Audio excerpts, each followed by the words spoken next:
5, 4, 3, 2, 1, 0. All engine running.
Okay, for the two of you that are here and whomever else that will show up and watch this later,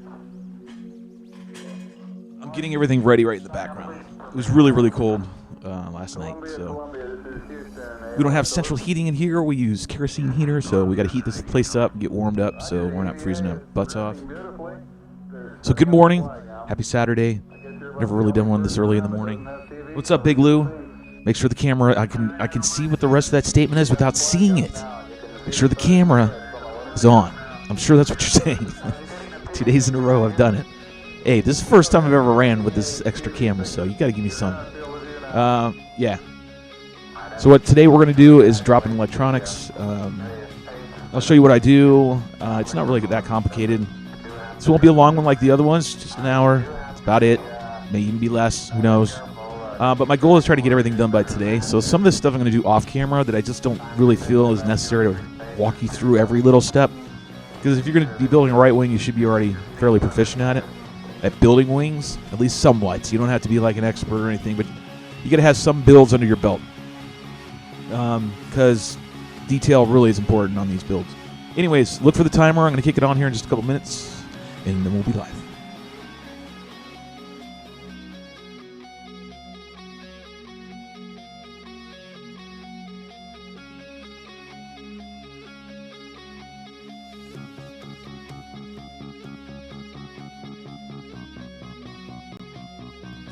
Okay, you can do me a favor, share it out, because I'm going to do the same thing, so that's going to take me a minute.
Something going on with this cable.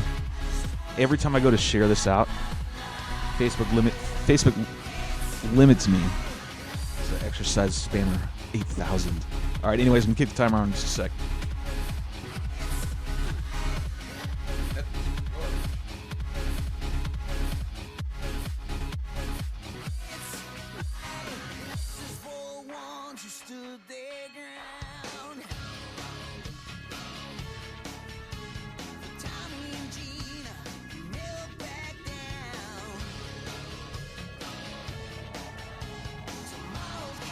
Morning to those who just walked in. Morning. Grab your cup of joe. It's BYOC. Bring your own coffee.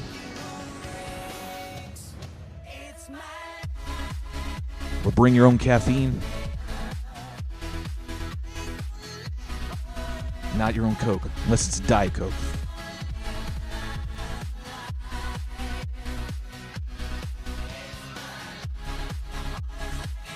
I see Big Lou's doing me solid in the background, doing a couple shares out. Appreciate that, bro. Thank you very much.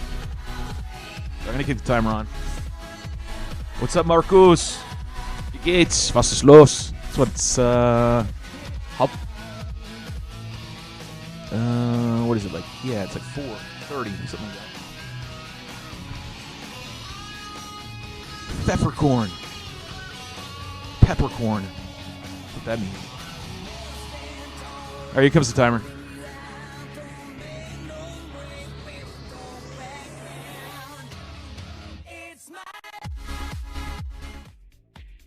No, there's nothing new. I'm going to be doing that edit later today, so all new vids will be edited in this sequence right here later on. And you'll see it tomorrow during the show, 8 p.m. Eastern for the drone hangar. See you in 5.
Think you could tell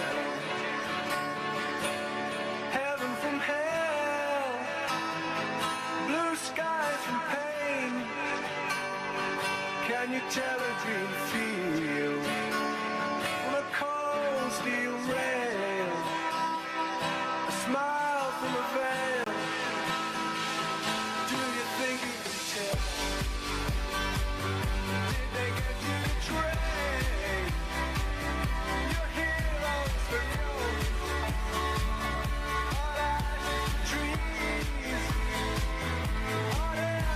Cool breeze, cold comfort change.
Oh, yes.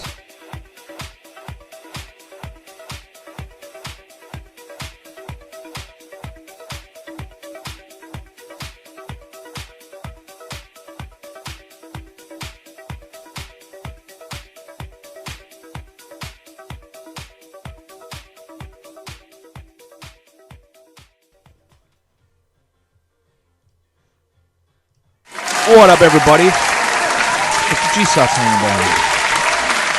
Good to see everybody this Saturday morning. It's pretty cold. Yes, it is. Oh, It's yes. snowing out there. It was snowing yesterday, and the snow stayed overnight. Refroze everything. So it's supposed to cool down. It's supposed to be in the 50s, but it's gonna be wet and soggy. So what a better day to go ahead and sit in the shop and sit by that kerosene heater over here. There, I'm gonna do this. I'm not a weatherman. Get warmed up. Because that's why we're late. I had to warm this place up. It was just way too cold. It was like, I don't know, it had been like in the 20s. So now it's a workable environment. It's probably in the 50s. Well, I think I'm stupid for being in this cold, but it's okay. I can handle it. That's why I have all this girth. But anyways, we're doing part 5 of the build. Today's electronics. So, and motor mounts, whatever I haven't done. So we're going to just fill that in at the end. So that's what we're going to work on. I'm going to show you what I'm doing. And what I do with all my equipment. So, like, I have 2 other 48s back here, and I don't throw any of my equipment away. And if you do, it's silly. Just gut it, Frankenstein them, and pull out the goods and put it in your new. And there's nothing wrong with that. So, on the plate, I have a couple options for my ESCs. I'm thinking about Spectrum right here. The Smart ESC that they sent me. It's a 60 amp brush. Opposite brushes, but anyways, I'm reading the box. And I was also opting to go with their new receiver that they sent that has all the telemetry data. Don't know yet. Still on the fence as far as if I want to put it in this. This is how much I love this damn frame. It's not that I don't love Spectrum either. But this frame is just simply amazing, and I don't want to, like, I know what works. Like, I don't like dabbling in new at times. Like, I don't want to change anything a week prior to a race. Like, what frame I've got, it better be working, because last thing I want to do is to be screwing with shit. I want to be prepping before that week. And 24 hours before a race, I never screw with shit. I leave it alone. It's kind of where I'm with this frame. Even though I'm not racing it, it's just such a good frame. I don't want anything to screw up. So I'm pulling old gear from previous 48s onto this one that I know that work. The motor that I've chose is the 2826 1470, and I'll show you that. It's going to come off my original 48. Thank God, because I checked the bearings on the one that Rob Gallagher built me, or he built, and I eventually inherited. It's, I think it's shot, so I'm not going to run it. I just think it's going to. Plus, I went back and listened to the footage of the last flight it had, and I listened for it because the GoPro was picking up all the sound, and I could hear it. I could hear it stuttering, and might even be the ESC, but I could definitely feel a bearing problem. So I'm going to switch the same motor spec, but just a different motor. ESC, I'm going to verify that it's working. I'm using an 80 amp Cobra. If not, the only reason why I don't want to run this ESC yet is I don't really remember the specs. I need to look them up if that 1470 2826 motor will, be just too much for this. Well, I'll find out. So it's a simple swap, by the way. Either when you just change out your transmission, basically your engine, I guess. I don't know what you want to call it. Transmission, yeah. Swap out real easy on the wing, based on how you wire it up. And the batteries I'm going to run are 37.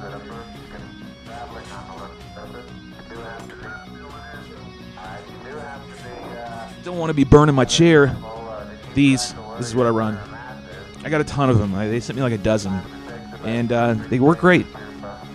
I've had no issues with them. I've never had any of them swell. Sometimes they don't. I don't say. I had a batch about a year ago. The couple cells weren't matching up when they went to their first initial charge. They weren't balancing at all, so sent it back. Got some new ones. Actually, didn't send it back. They said keep them, so they sent me some more. Anyways, I've had no problems with them. I've raced with them a couple of years ago. I used to race with these when I did sport class, and they held up well. So you can put 2 of them in there if you want. You can also opt to run this motor on a 6S setup, and you can run 2 3S 3000s and run them in series 2 3S, and you'll make 6S, and then you'll actually really rip. Chris Click's got a video up on his channel on YouTube, RiteWing. Can't remember how it goes. RiteWing 1 or something like that. Anyways, look him up, and you can see the Vollocity 48 when his first runs with it, when he actually, and then he decked it out with 6S, and it was just unbelievable. It was just crazy. But he likes that long, open, fast stuff, and I'm more about freestyle and acrobatic kind of shit. So either way, let's go over here to the bench and let's get started. Give you an applause on that. I'll be able to read your stuff and try to pay attention to it. I don't have a long enough cable to add little sound effects, but I think we'll be fine. I didn't forget, Lou. I can hear you in the background. I can hear you. I can hear you through the force. Actually, give me a minute then. We'll do one thing. It's set up for last night's closing, and I got to switch back for today's opening. Zoop. Down here. Back up here. Like that.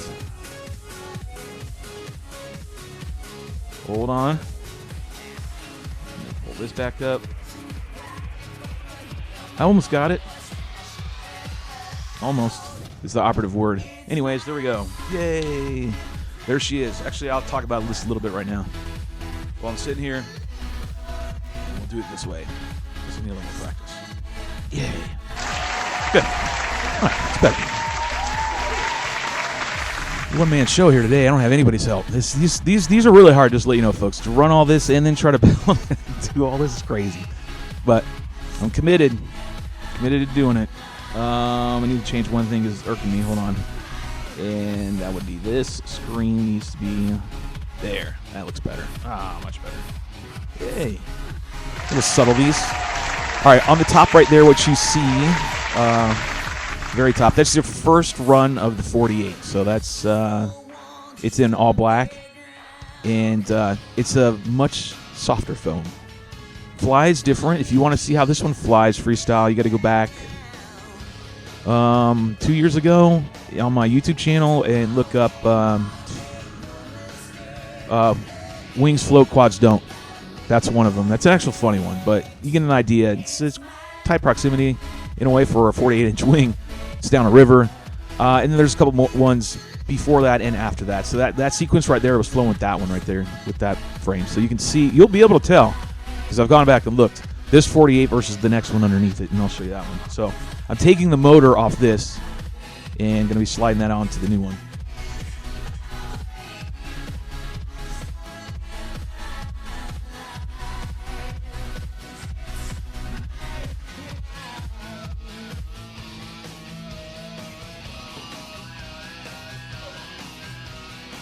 All right, now make sure I got everything going. I think I do. I actually can pull this up and be able to read chats. So if you have anything you want to ask me, I'll make sure I'm doing my due diligence because I'm going to pull it and prop it up here. The stream. Let's make sure to turn the volume down. Yeah, volume's off. So if you have anything to say, go ahead and post it up and I'll be able to read it. It's right there. Anyways, I'm going to take this. I'm not going to do this on camera. But anyways, this is the motor I'm running. I'm going to take this. It's great. Purrs like a kitten, man. A wonderful motor. It's lasted a long time. I've had no problems. You can hear it. It's just perfect. Bearings are great, so that's the motor I'm going to use. You know, a lot of people opt to go ahead and just get brand new shit, everything, but why if it's perfectly fine and working and doing what it's supposed to be doing? You also got to check the windings, make sure you haven't tandem at all. That's what I'm talking about in the middle right there. I always check my windings, especially after any hard flight that I've done. Get down in there, and when you land it, I always check the temp. I always check the temperature of my motor and my battery and my ESC by touch. And I'm always looking for any tanning on my windings. So if that starts to happen, then you're really pushing that motor way too hard, either by cell count or using the wrong prop. More than likely, you're using the wrong prop. So just a little tidbit. We're going to move this shit out of the way, so I'm going to toss that one down on the ground. All right, then we got Rob's right here, and he built, by the way, which he's into bows now, and he's really good at it. But you can follow him on Instagram. I'll post a link up. I'm not using, this is the one that's the bearing. You can hear this one. Probably not, it's probably going to hit the mic. And you can hear a little click in there. But anyways, I'll save the can, because I'll check the can out, make sure it's not screwed up on the inside. Make sure all that good jazz, all the magnets are nice, which they are, so I'll probably end up keeping the can. Just again, like I said yesterday, a little tip. Take the C-clip off these. If you're running the exact same motor, just take the C-clip off, and then you can just pull these on and off and just already have a prop put on them, especially when you're testing. So that motor's trash. I'm going to take I'm not going to run these servos because I had an issue with them towards the last few flights. One of them was starting to lock up a little bit, and I think it's this one. I can feel it. Yeah, you can feel it in one of the cogs when the teeth might be knocked off. These are great servos. Like, this is the first one out of however long I've been with Spectrum and run these servos. Had an issue, but Rue can attest to it. Actually, one of his props right there. That this thing took a beating that day. Like, I really smashed the crap out of it. Not a good thing. I was not happy about it. I was way too aggressive with it. But anyways, I was trying to push the envelope and then push it too far. And had about 4 crashes. And the 4th one just killed it because it crushed it nose down into the street parking lot. So, nothing really going to take off this except the linkages right here. I'm going to take this stuff off. I'm going to take the servo arms off because it's already done. And I'm using the exact same servos. They're just new over there. And drop them in. So this is going to make this part of my build really, really easy. We're also going to do elevons real quick, probably after commercial, because I will be taking a commercial break, going on an hour straight. Fuck that. I'll show you how to cut these. Actually, it's probably what I'm going to do first. I'll show you how to cut these, because we need to get the elevons real quick and get that done. Wasn't quite prepped for that one. Shit. How about this? We'll figure it out. Flying. Get the seat of my pants. I hope you're seeing all this. So yeah, I'm going to take these push rods, the arms, servo arms off, and that saves me probably an hour's worth of time, because I don't have to go hunt down these, trim them, cut them, anything. Ding, bang, boom, I'm done. And they're pretty centered. I didn't have to do a lot of tweaking on trim, but I'm going to make sure they're centered again. And by the way, that's the point I want to get across since we're talking about servos. When you are installing your servos, and just a tip, I'm sure a lot of you know this already, but I'm just going to put it out there anyways. Don't glue these in. Don't get them set and done until you've actually turned everything on and centered them. Make sure they're dead nut center, and get these arms centered, and then where you want them, and then lock them down. Then screw in the screw on the servo arm on the servo, then glue it in place. All right, so there you go. Save you digging at it. I remember in the past I used to dig into this shit because I'd put everything in and then be digging at it. So we're not gonna really glue them in, but you have to cut them. For the servos that I use, they're just a tad bit bigger than the bay that's pre-cut for the 48, so I have to cut it a little bit. So there you go on that. So that's all I'm using off that one. We'll try to get to winglets if I can. I'll see how far I can push myself, but again, only hours, so 1 hour increments, and then I'm going to stop. So before we go any farther, let's go ahead and recap yesterday's build. We're at this stage. So this stayed overnight, variable temperatures. So it went from being about 70 in here by the end of it when it was done last night to dropping into the 20s, and it was cold. It was 20s when I got in the morning, and now it's heated up again. It's probably 60 some right now. And so with those variable temps, the land's still stuck. It looks great, 100%. No big changes or new ripples or anything. So in this land, this whole process has been great so far. So what I'm going to do is take all these T-pins out, and then we're going to see how everything's set. Remember, don't go nuts crazy. These are a little bit hard to get out sometimes because the glue actually catches it.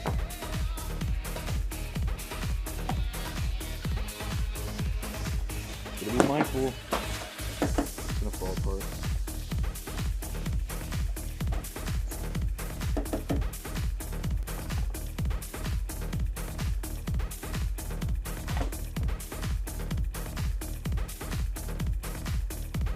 Now that's the top.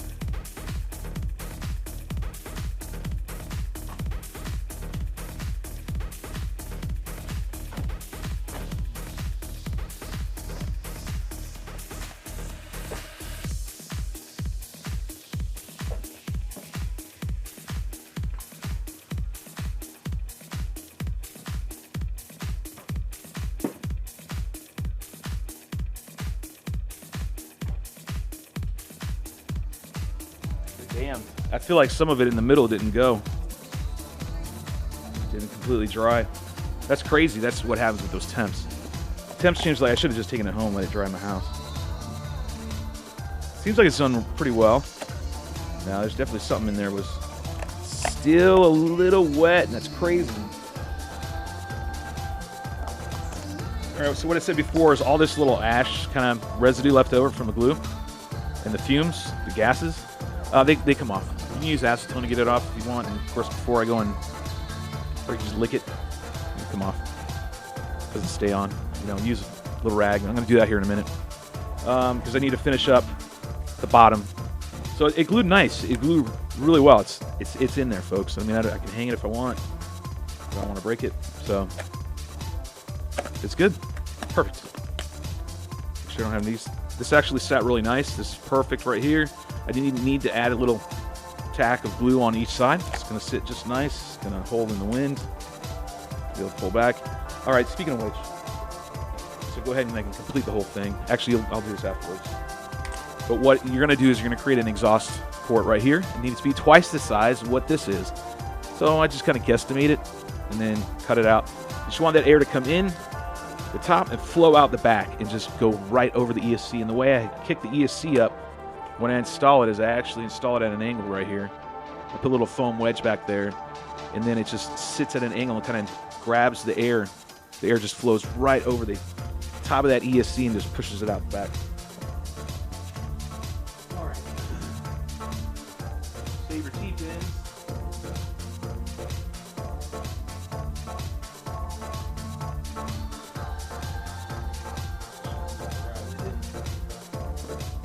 All right, let me grab something real quick. I need to grab a little towel.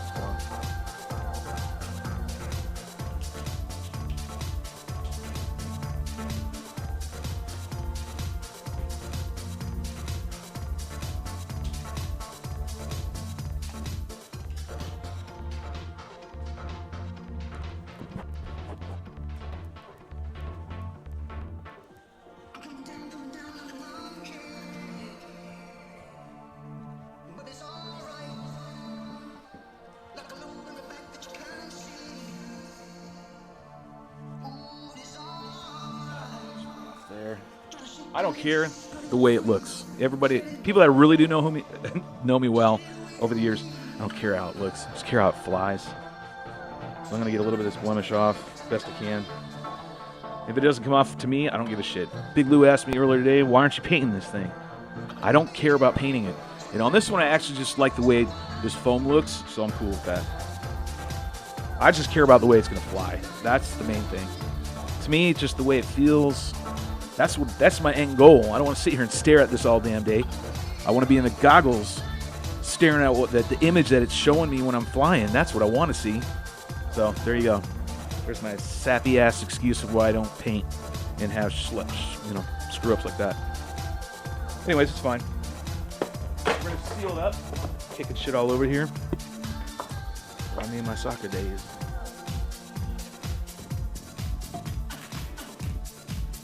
I need to make sure this is on. We're going to seal up the bottom now.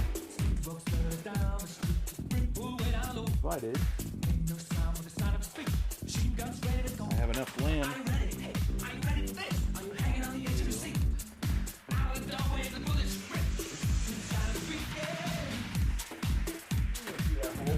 Chris does not give you excess lamb. Let me be honest. Let's be real.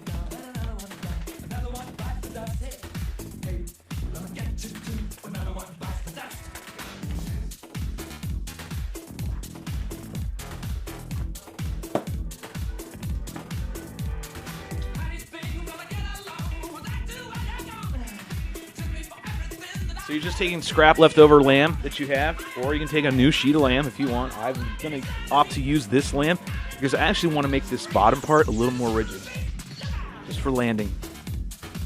I've done it on that frame down there. I've done it on pretty much every one of them I've done.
I'm making a real rough cut there because I don't know my other scissors yet.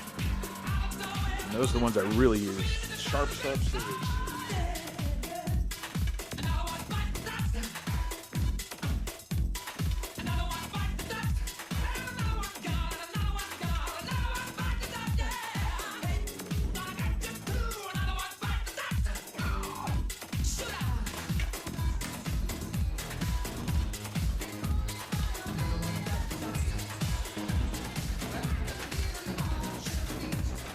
There they are. I found them.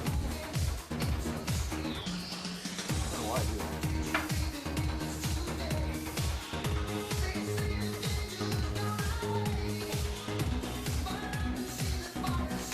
that. I should show you. I should show you all what it looks like down here on the floor. I will actually before I go to commercial.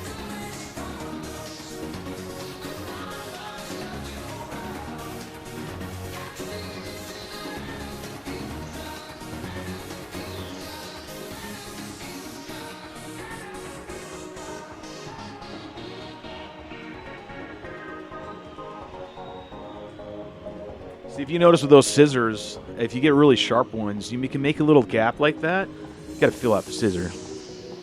My mom taught me this. My mom used to be really into just a lot of stuff, but she could sew, she could do all kinds of crafts. But anyways, she taught me how to do the scissor thing, which was to make sure they're super duper sharp, and then you can find a little spot and then keep them kind of closed like that, and just hold them like that, open, right there, and just get in there and slide them across, and it makes a great cut. So,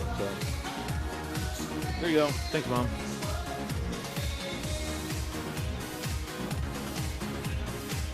All right, rough cuts. There we go. One side at a time.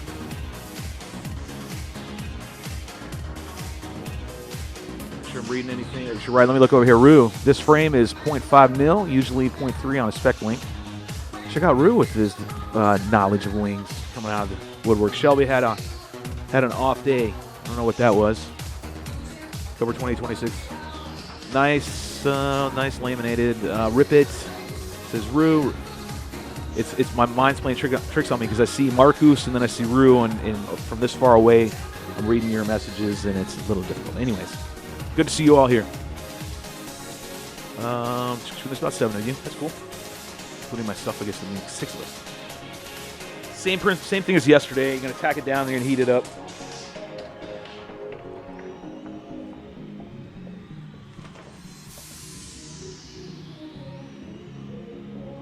All right, so word to the wise, if you're going to do my method right here, which probably some of you won't, whatever adhesive you use, if you end up using this kind of stuff, just be careful that the gases that come up. And acetone does take it off, so you got to use like fingernail polish remover and gets it right off. It's no big deal. Just make sure you're not getting it onto the actual glue. So, more of the mechanics. This, though, is exactly how Chris does it. Maybe not this part right here, but this is how the laminating goes.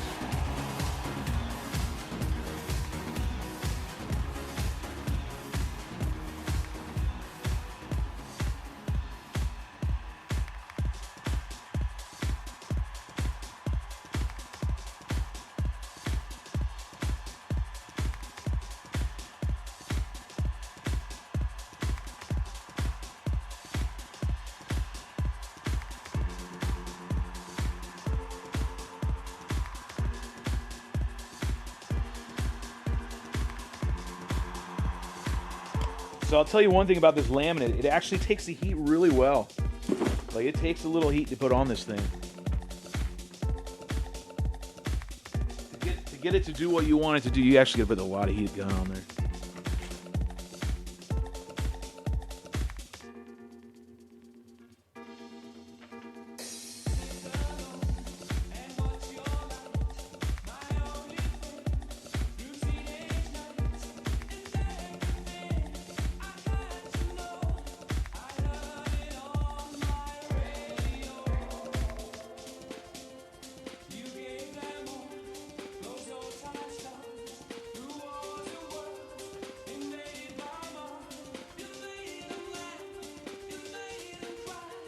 So I'm pulling on the leading edge right here to make sure that it's going to make that flow. In case there's any bulging going on, it kind of pulls it down.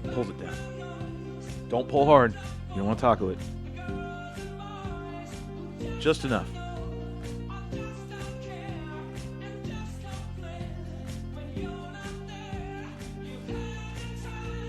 I'm not kidding when I say this laminate is so much easier to work with.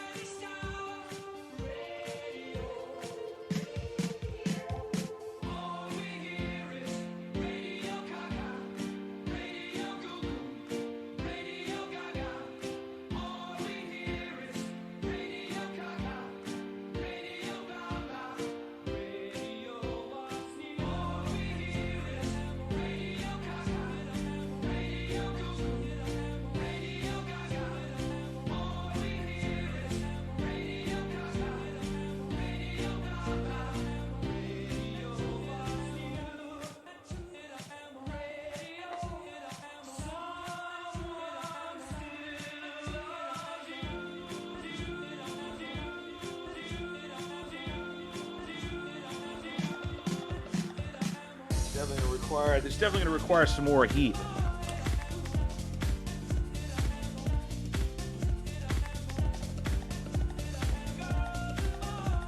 So now, theoretically, I have 0.5, half a mil. Oh wait, 5 mil, like 15 mil. Leading edge.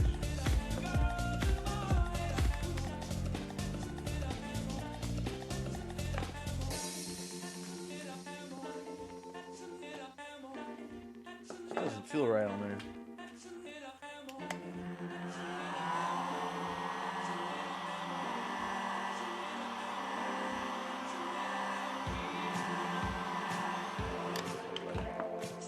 Need to heat it up a little bit more. Lamb might be cold.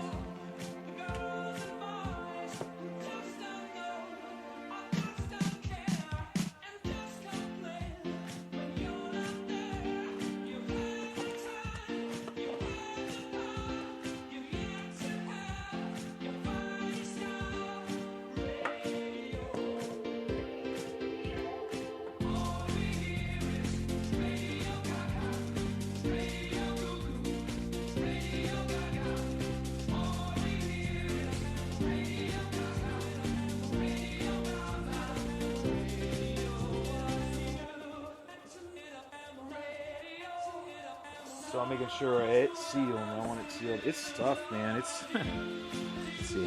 There it is. There's that noise. It's me banging on the leading edge, right where I applied that last bit of lamb. It's gonna take it. It's gonna take a beating, that's for sure. It's solid. Super solid. I had to say it's probably gonna be the best frame. It's gonna fly amazing. It'll have the capability of flying amazing. See if I can get it there.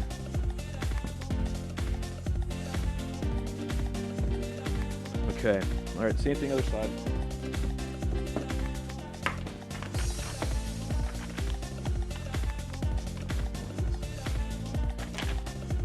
All right.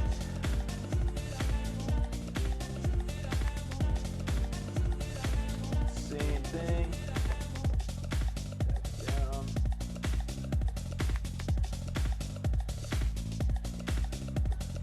Boom, tack down, heat it up. Look at the messages over here. Learn from Shelby when you exploded your other one.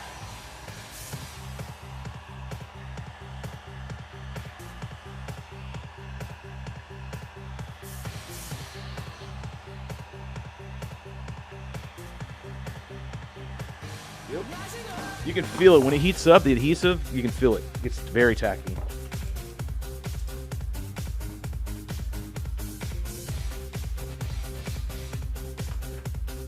Nope, not liking that at all.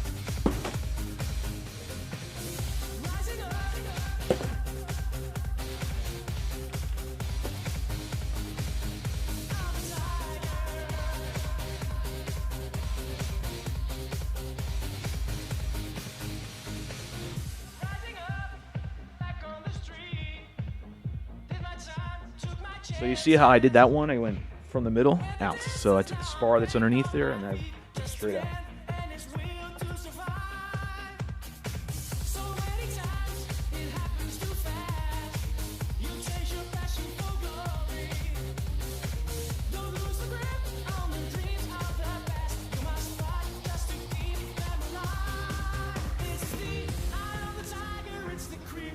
putting enough tension on the lamb that, you know, if there are any wrinkles, they come out. I'm not pulling it so tight that I create them, though.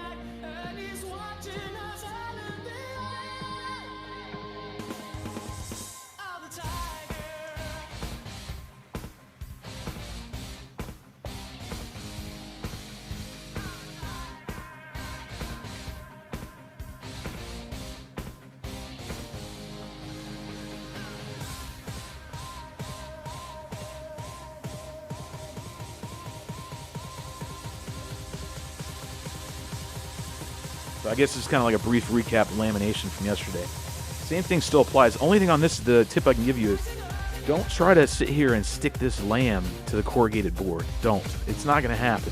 The only way it's really going to happen is if you've got that thing so flush and perfect with the natural cut of this block right here that it actually came out of. Then the lamb is going like it did here because it was the natural cut. The lamb, of course, is going to stick to it. But when you try to stick this corrugated board that you've now put in there, based on your rough-ass cuts and everything else that you've done, because you're not a laser, it won't. The lamb will not stick. So you're going to have these natural pockets and voids where the lamb is. So that's why I say you're pulling on the end right here so that the lamb comes across and creates the perfect airflow. That's what you want, the airflow. Let the lamb now be part of the body and finish that airflow off. Otherwise, you're going to hunt for that thing all day and try to land, and then it's going to screw it all up.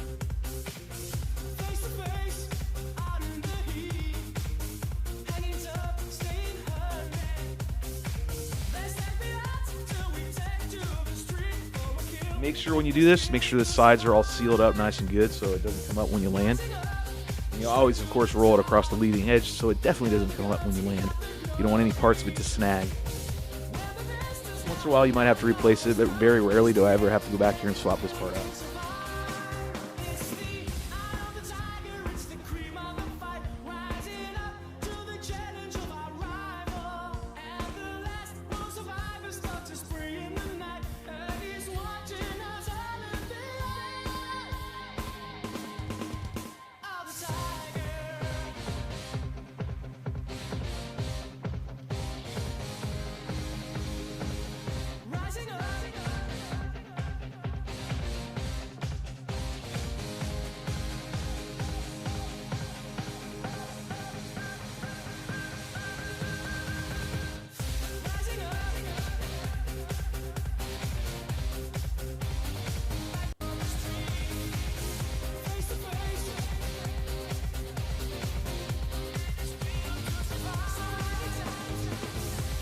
Make sure the laminate's sealed on both pieces.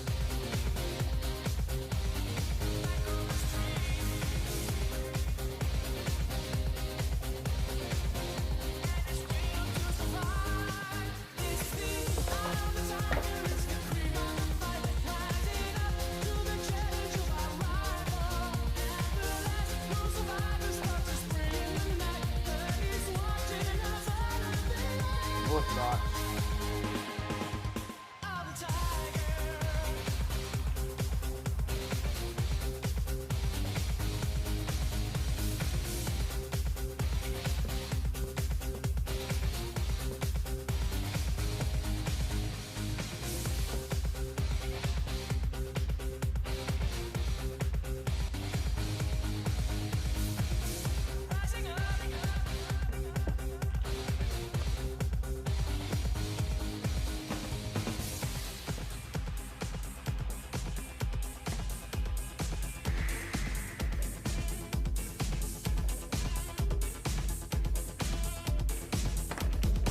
Not worried about the tip right here that much, other than to seal it off, make sure the lamp sits properly, because it's going to get cut off. But for laminating, you want to make sure it sits flush as you can, so you don't have any developed wrinkles down the way. That's what you got to try to avoid. IE right there. Cut it off. Seal it up. That's what I mean. Close it up. That way the lamp sits properly the rest of the way. Oh, that's screwed up. Make sure it looks good. Make sure it's sealed on the top. Roll it over. Make sure it's all good. You're looking for any kind of like cloudy kind of lamb, if there's any of that, it's not seated right. And that's it. Lamination is done. Now it's strong on the leading edge right here, especially this section. So be able to take some good branches, be able to hit some branches for sure. I don't have really any fear of it, like poking a hole like it's done down there on those. I'll show you again on the Rob Galler one that he built. I hit a couple branches and it's definitely the left wing. And ripped it up that day. All right, last but not least, need to check it with the heat gun. Get that done real quick and look underneath, make sure it's where I want it, which it's not. There's some spots where I hit this gun with real fast. Heat up that laminate.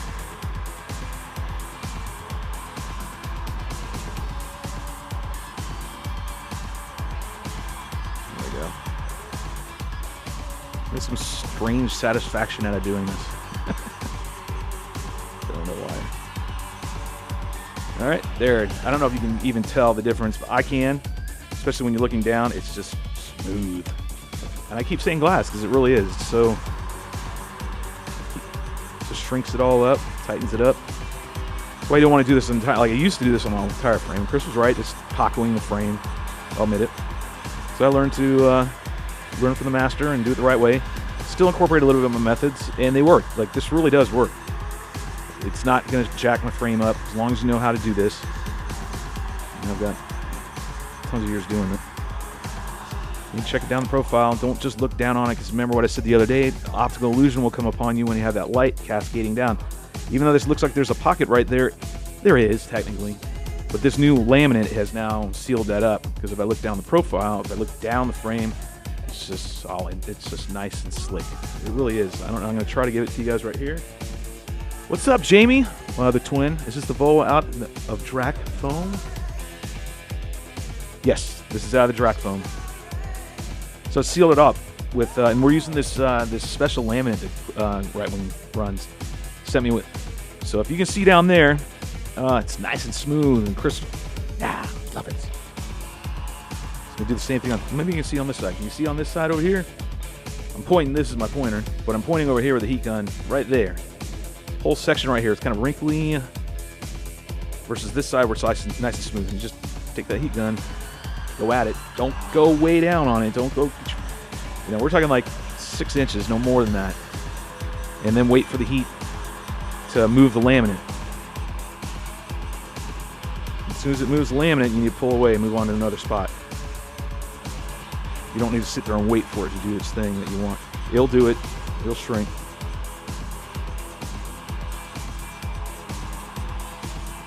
Right there. Might have to rub that one out a little bit. But I'm dumb.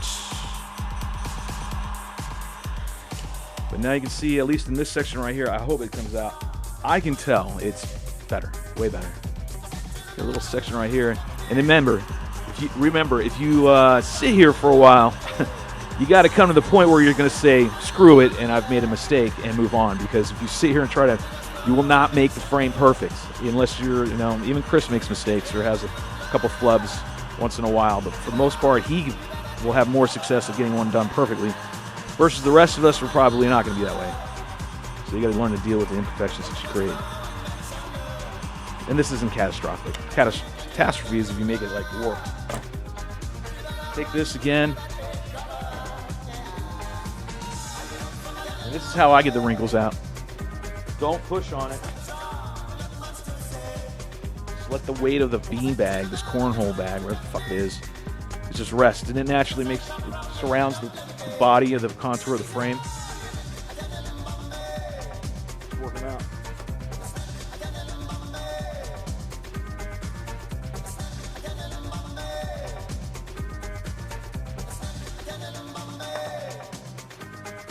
That's good. There you go. A little bit right here, but I'm going to deal with that. And on that.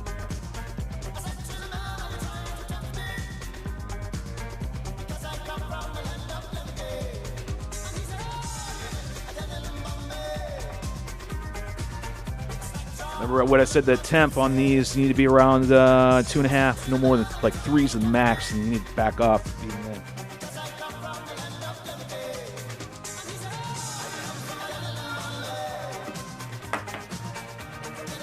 All right, I'm going to live with it. Again, I'm going to live with it. I'm going to live with the blemish that I've created. One more time. Then I'm going to be done because we need to move on.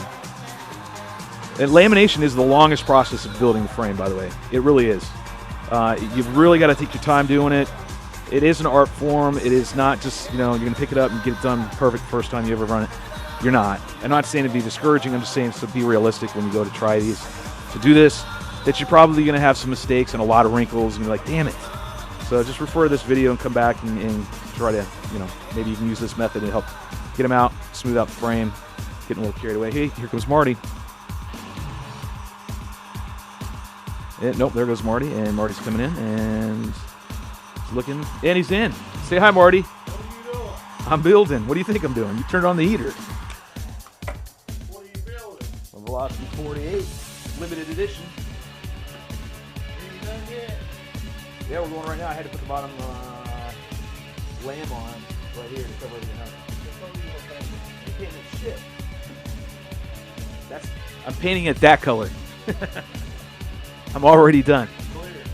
Yeah. Looks good, don't it? That's it. 100% laminated, done, and now all those wrinkles are gone. You can see them right there. Thank you. Hey, why don't you go sit down and drink your Mountain Dew? No, I told him it's this is glue dropped on here, some glue. This is I didn't have any. We ran an acetone, the nail polish remover, and I told everybody, which they know. If you know me and you follow me for a while, I don't give a shit the way it looks, care how it flies. And Marty, I mean, even you can say that. Feel it now. Now it's done. Now it's we're just putting the shit on it now. Out of all laminate jobs, where does this rank on my laminate? Yeah, it's like you start nailing in some roofing nails, framing nails. Best lamb yet? Doesn't it? It really does. I mean, yeah, right. Everything's kind of chintzy feeling versus this. This is literally, it feels high end. Yeah, man. And I mean, I'm not kidding. This laminate is a lot easier to work with. Nope, Marty's not an expert. Marty's a brand new wing pilot. He's a wingman now. So I'm going to seal this up, and then we're going to put electronics in this niche. And that's about it. It's ready to go. All I have to drop everything in, just put the winglets on, fencing. That shit's easy. I want to do that. Well, I think I'm going to, well, I can't. This one's going out to Marcus in Germany. The other white one, that one's going to him. So he's got the lighting, which I would do. I'd stick LEDs in there. Huh? No, that's Andre, but he's in Germany. Same group. No, Marcus is in the same group though in Germany, but it's not Andre Mueller. All right, so we're gonna move on then. I'm trying to see what time I'm at. Right on. Yes, it is 11:18. I started at 11:30 or 10:30. About time for a break. Let's see what time it is. How long have I been on? Got a time check anywhere? Yeah. Marty, you're never supposed to look under a wing's dress. Unless you talk to the wing owner. Anyways, this is what I mean right here. You get that air, that gas, and that's what comes off. And again, ask them to take it off. But the top looks sexy. The lamb looks really nice. It's seated in there. I mean, this really is amazing. There's a little bubble right there. There we go. Bam. Done. Do this in there. It's good. I'm satisfied with this. I literally would give this a solid A to almost an A+, like in the high 90s if I were to grade it at 0 to 100. Yeah, it's the best so far. I mean, best I've held in my hands. And I've held a lot of Chris's builds. This is exactly like the other ones. Maybe even better because of this foam. So what do we got here? My best of best friends in the whole wide world. So when he calls, I've got to call. I got to answer that. So hold on, Skinny. Hold on. Let me go to commercial. Hold on. You're gonna wonder what the hell I'm talking about.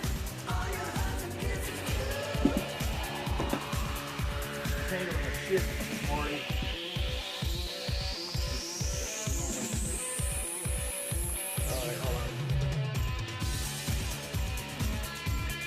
All right, guys. So it's a good time to go get a refill of BYOCC. It's bring your own coffee, caffeine, Coke, if it's diet.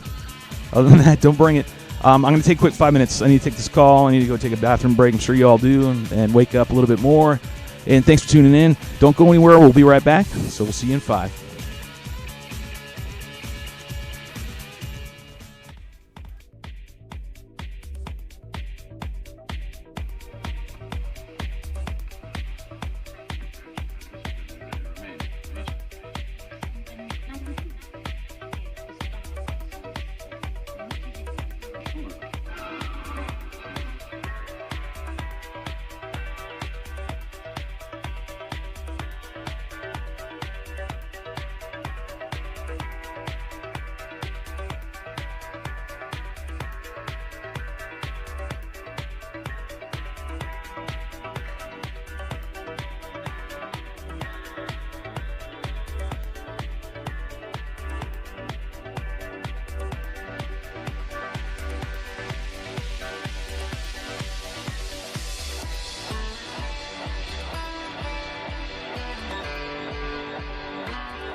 So you think you could tell heaven from hell, blue skies from pain?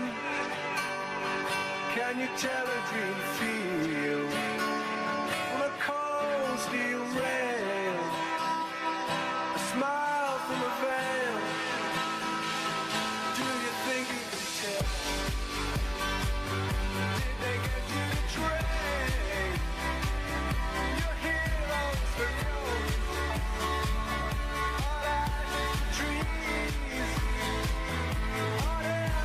Cool breeze.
What up, everybody? Kind of on time. On time, you know, like that. We can pause that one. Yeah, we're on time. All right, we're here. It's 11:30 in the morning, and I'm live. What kind of shit is this? Must be wanting to fly. Something must be coming, and it is. It's CFL FPV, and it's coming next week, baby. So if you fly FPV, you should be down there. That's where it needs to be happening, because that's like the kickoff the whole year. So it's going to be awesome this year. They're going to have SpaceX is going to be launching. It's going to be all kinds of crazy shit. Fireworks, partying, food, and tons of flying. And that's why we're here. Because we're working on this build. Oh, damn it. I just lost. No way. What did I lose? Again, I hit a button. Damn it. Oh. Look at this damn thing. I swear. If you hit the wrong button, you hit the... It doesn't pay to explain it. Oh, shit. Anywho's.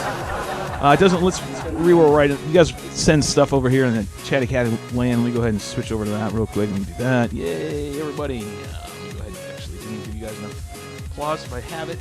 Did I lose that one yet again? Marty, I'm having a hard time here, man. I lost my damn applause button again. This is where I need the rest of the crew. I need the gang. Yes. There we go. Is everything back to normal? It is. Yay. All right, it's back to normal. I hit the button. God damn it. I need buttons. Dale FPV says, doesn't look like a Shelby build, but it is. There are some telltale signs of that being my frame. Got to make sure I don't ever... One year, we're working on a frame, and the tip hit the kerosene heater, and we forgot about it. We turned around, and it started to warp it. That sucked. Yep. It was bad. Anywho's, let's get back over here to the build, shall we?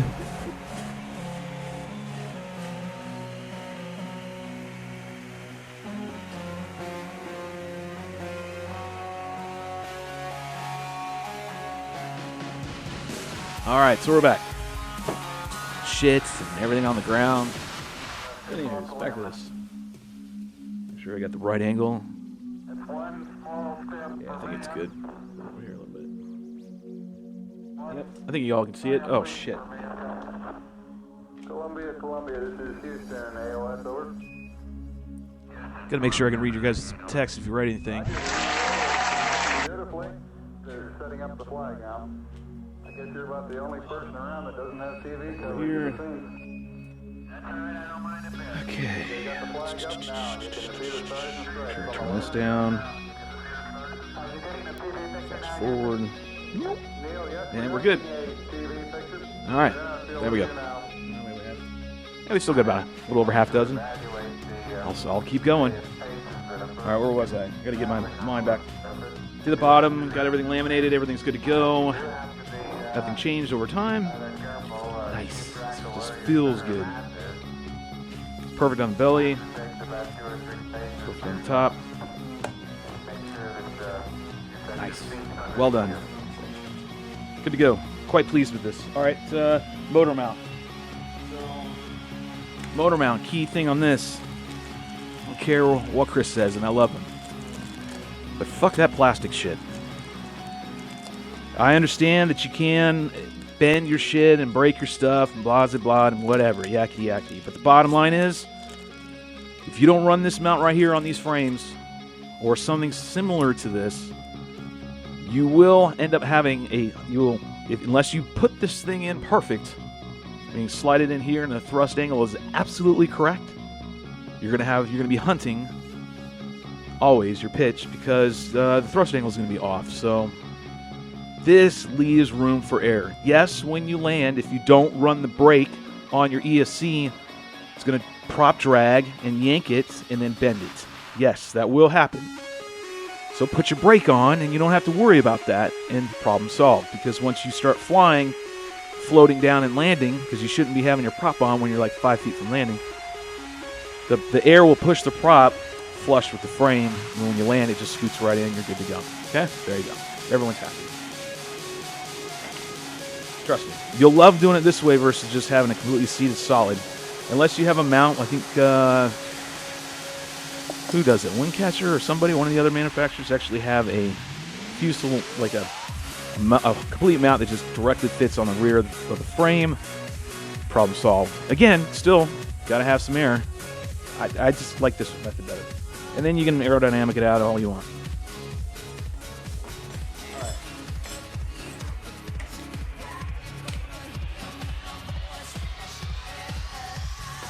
Yeah, there's two methods. You can use E6000 or 600 or whatever the shit that is. Or you can use hot glue for this. I use hot glue. Or you can use the Starbond. It doesn't really matter. Starbond, I do. But hot glue will get it in there. So just be careful. You want dead nut center, man. You want this thing in the center all the way around. So you gotta measure it and then make sure and then draw a line and make sure it's all centered. Hey, Marty, you got a pen over there?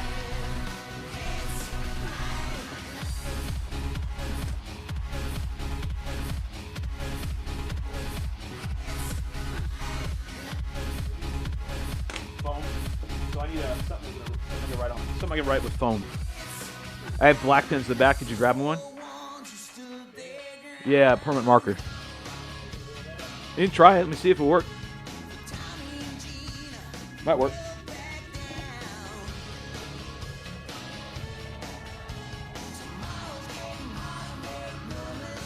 Yeah, that's good.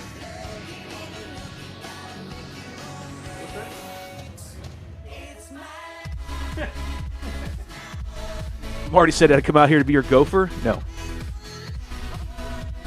You'd be my muse.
All right, so I made the line where I want to cut this thing. No, did I use a ruler? No.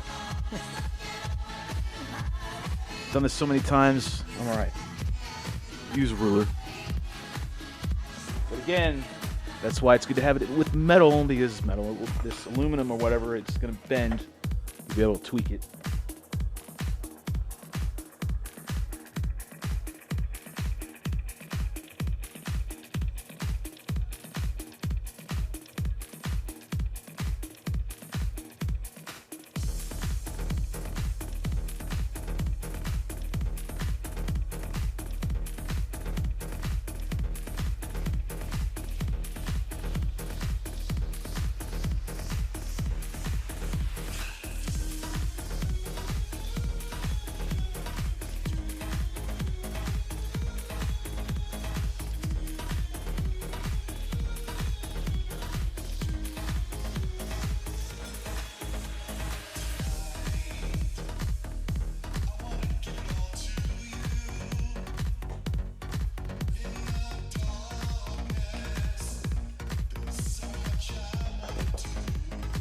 Fresh cuts need fresh razors.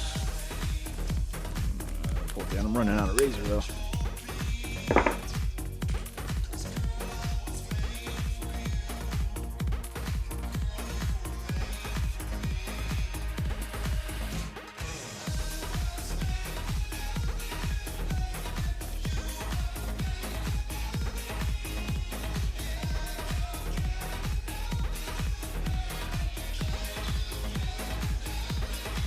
All right, you got to cut in there and get in there deep because this thing's going in there deep. So there's how much you got to get in covered. All of it. Top, bottom, and sides. Well, bottom and sides you got to get all covered in.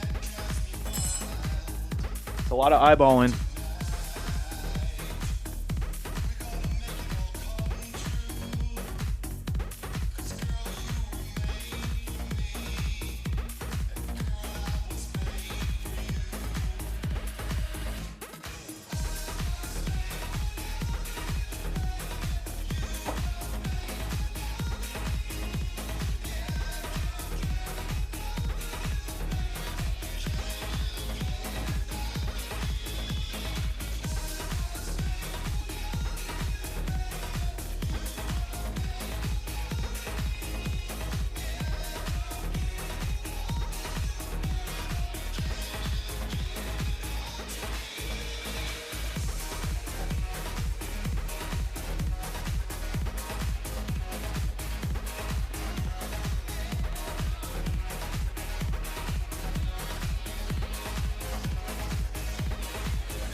All right.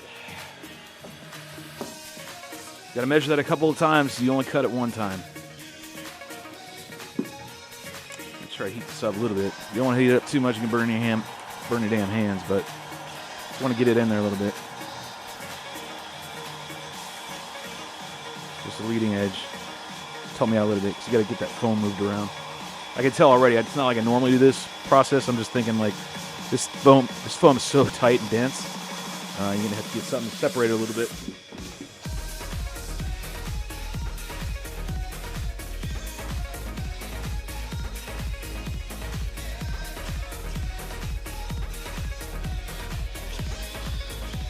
Almost. So close.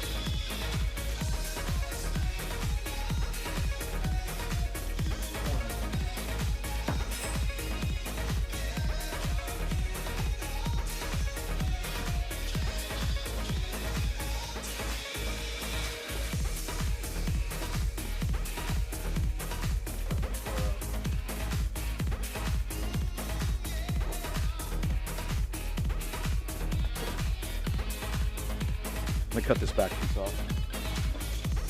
So on this right here, I'm just going to clip the back.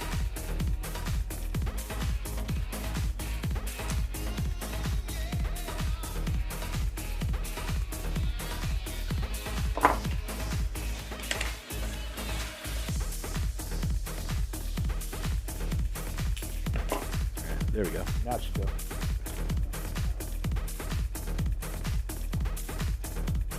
Make sure it's centered. You're going to do this a few times. It's going to take a little while to get it in.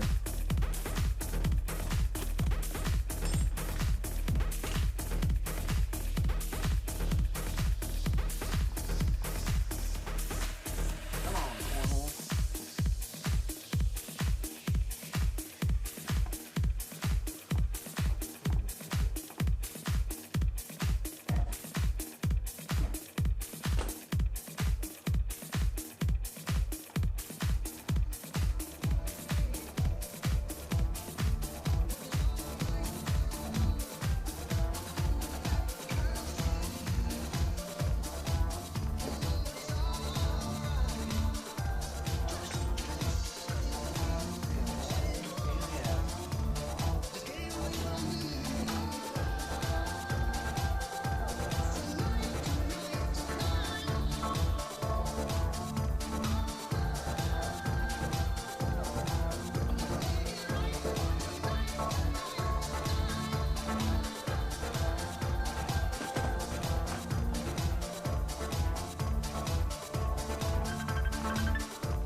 Dave Hogg.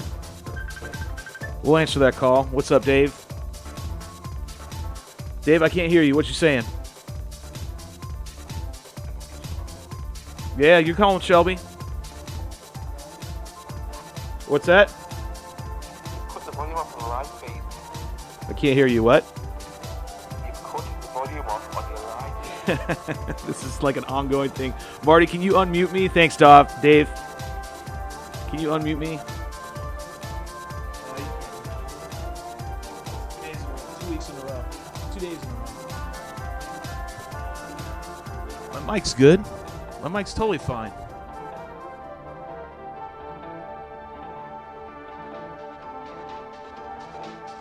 Sound cut. Ring him quick. The sound's cut. Check the audio.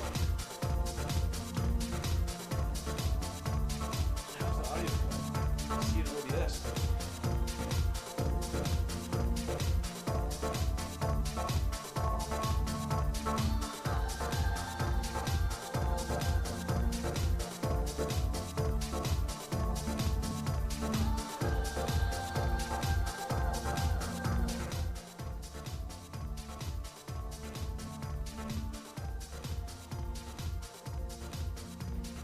Yeah, I thought it was.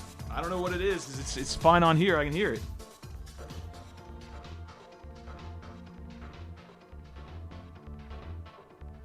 Yeah, you can hear me over there. Fine. All right. Good.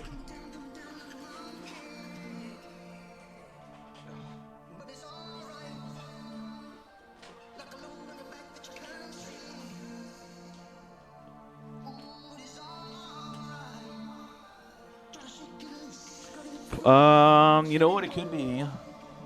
It could be a licensing thing. So the music that's playing in the background, they might not be able to hear it because maybe YouTube is blocking it. I don't know. Anywho's, we're gonna keep moving forward. Man, we're getting almost to double digits. Right on. Thanks for all you tuning in. There we go. Yeah. It must be on a delay.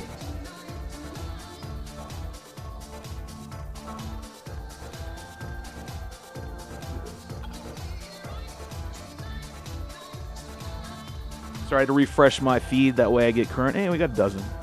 Or we got 10. Sounds good. I'm going to keep moving forward. Sounds good. Let me see what my count is. All right, so I'm a little delayed. All right. Anywho's, back to where I was. Getting this motor mount in. Pain in the butt.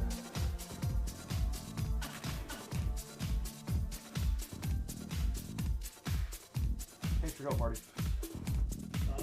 Thanks for your help.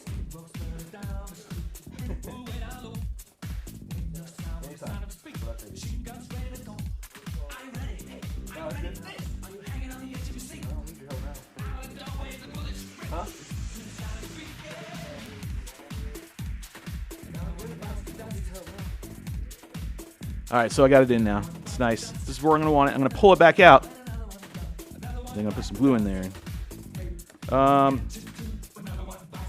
little longer than normal because I don't know which frame this goes to. I just grabbed it. I might trim it down a little bit. Might trim all this excess.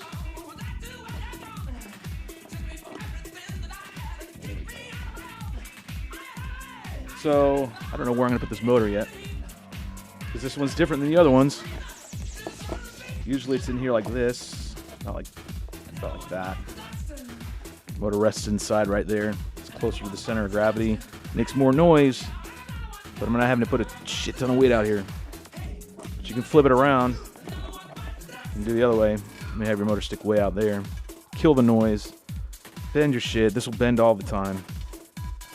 But whatever. Just trying to make sure before I make my final decision, because I'm going to cut this motor mount exactly how much material I want to keep, and making sure I can get the measurement that I want to get.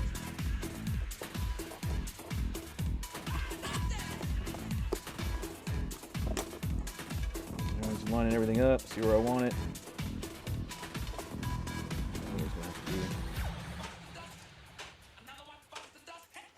Anywho's, I could slam all this in here if I wanted. But I don't want to do that because then I'm going to start poking into my bay. The baiting.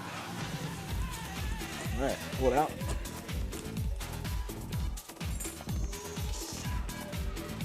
Actually, you know what? Do one more time. I'm going to mark where we're going to cut it, and then I'll cut it. the way I've traditionally done it. I made it where the metal is flush right here with the foam, the rear. That's typically how I've done it. And just cut along the way. And that's fine. It's not going to kill anything if you do it this way or another way. I don't know why I'm squirrel fucking a football kind of moment.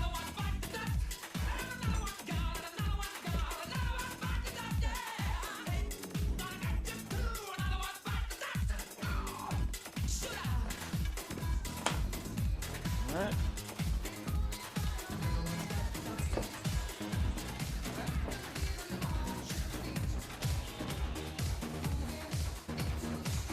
I hope it's cut. Marty, do we have anything that will cut this aluminum? Pin snips? I need to cut it. Half an inch? Yeah, straight cut. We got a bandsaw.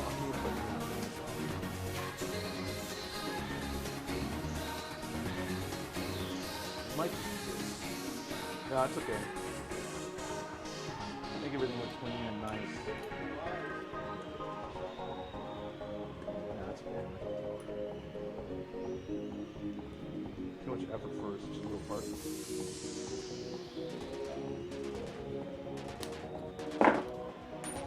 What's that? So I'm trimming this down.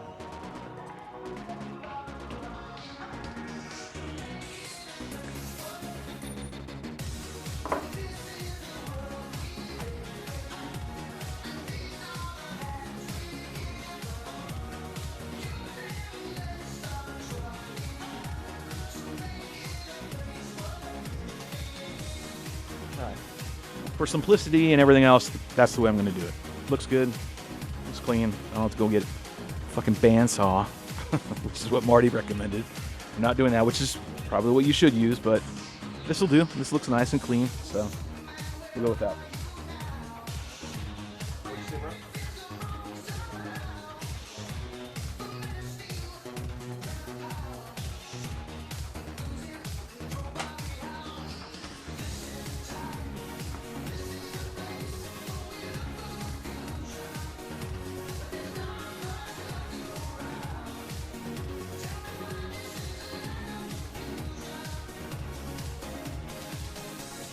So I'm just checking to make sure I have room for adjustment, which I do.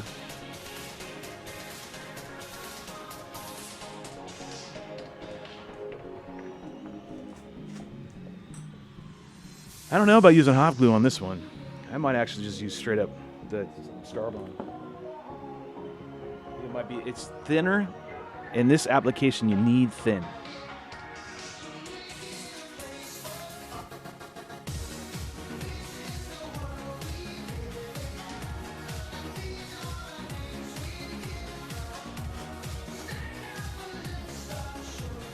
Oh, we got a member of the gang in the house, Marty, your favorite. It's Belinda, that's right. What's up, Belinda? She says it's too windy in the West Texas to fly. I can't wait till winter is over. We used to have our on Saturday morning and not come home till dark. Oh, till dark 30 Saturday and Sunday. So they would go out all weekend. Yeah, sounds like a true FPVer if I've ever heard one. They really are like the only they're the only couple I know that's like that. Just married and loves this whole hobby. Anyways, it's good that you joined. Oh shit, I'm dropping some glue. All right, so I'm going to use the CA, yeah, we'll call it CA, whatever. Starbond. Get it up in there.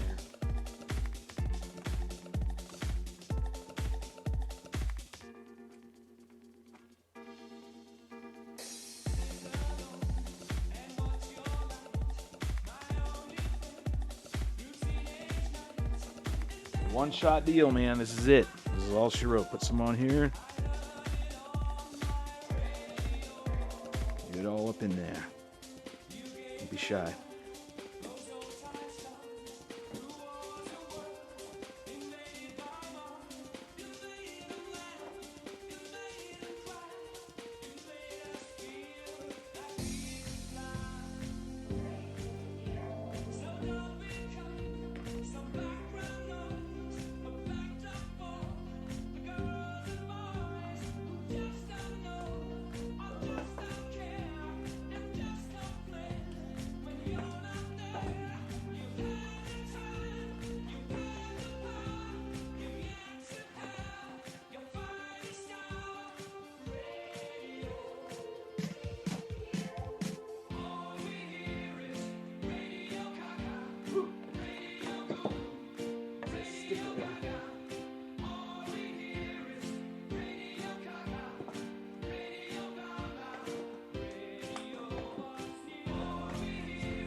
That's no joke, man. That is a one-shot deal. Putting that motor in, that motor mount in. Whoo! Get it done right.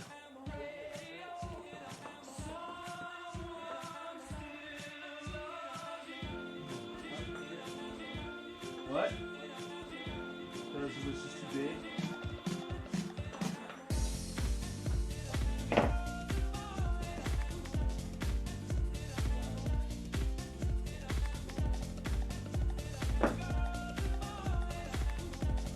All right, she's seated in there. I had to kind of manhandle her a little bit.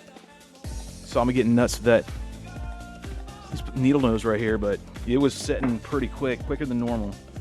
But it's so tight. It's such a tight fit. This foam is so dense. But she's in there. She's in there nice and straight. She's in there good. Any imperfections now, because I'm not perfect doing this. This mount will now allow me to do that. Fix this thrust angle ever so slightly if I need to. Make me it's done. But this kind of act like heat sink in a way. George, real deal George was explaining to us a little bit more of how that's kind of, but not really accurate. There we go. That's how she'll be. All right, moving on.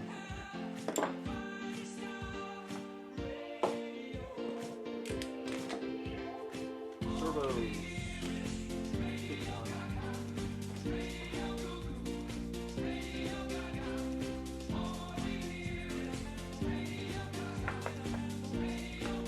These are the servos that I'm using right here. Let's see what you're writing. We're not doing a show tomorrow or next week, right? No, we're doing a show. We're doing a show tomorrow and we're doing a show next week. Next week we're at CFL though, so we'll have to figure that one out. We've been asked to do live from CFL, so we're probably going to do that.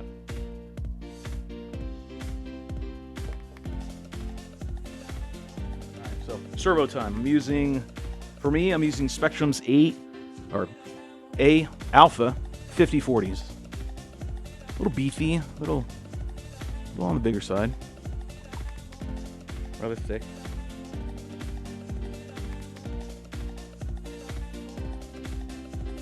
Brain fart right now.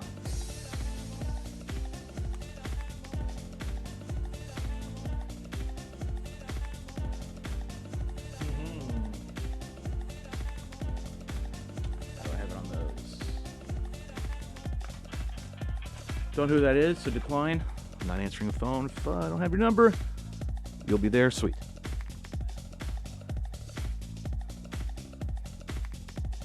All right, so what I'm doing on this one is put my servos in because they're a little bit bigger than the bays that come with.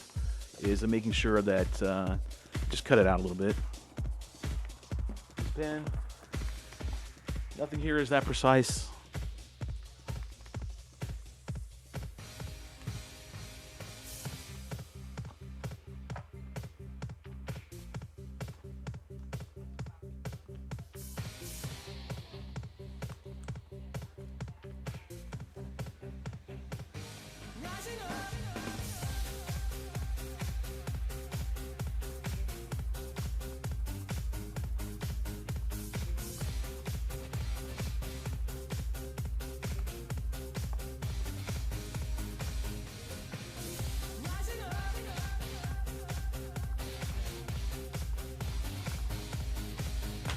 All right, made my lines, now I'm just gonna cut it out.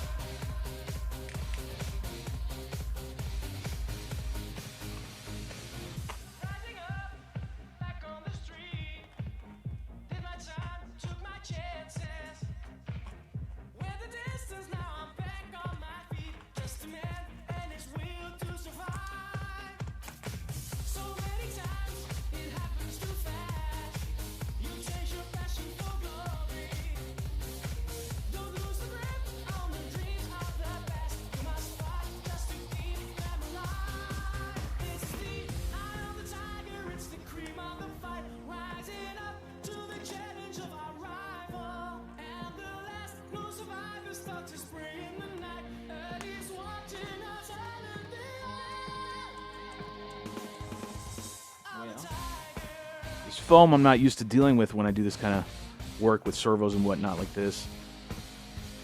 Like a mini drac and a drac, they're pre-cut and they tend to fit. So this one, you know, I'm used to doing this on EPP foam.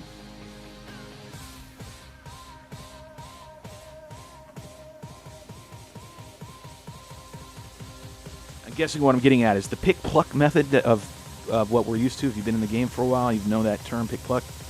Doesn't really apply here. That foam is just so dense, you got to really get at it.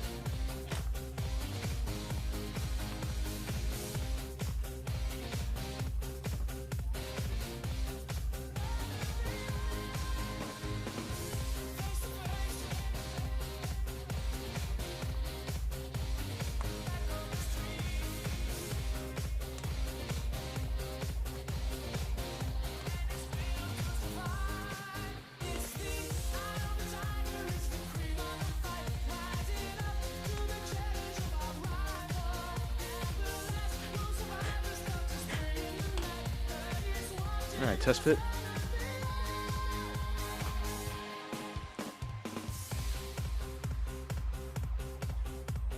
Like a glove. I don't normally put a wedge underneath there, but this foam, I just cut it just deep enough. I'll trim another little 0.5 millimeter out of there. Make it flush, and it'll just seat right in there perfectly.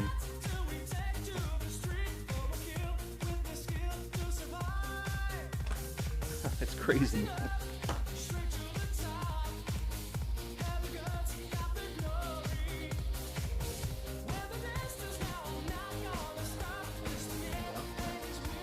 Taking a plug in a little better.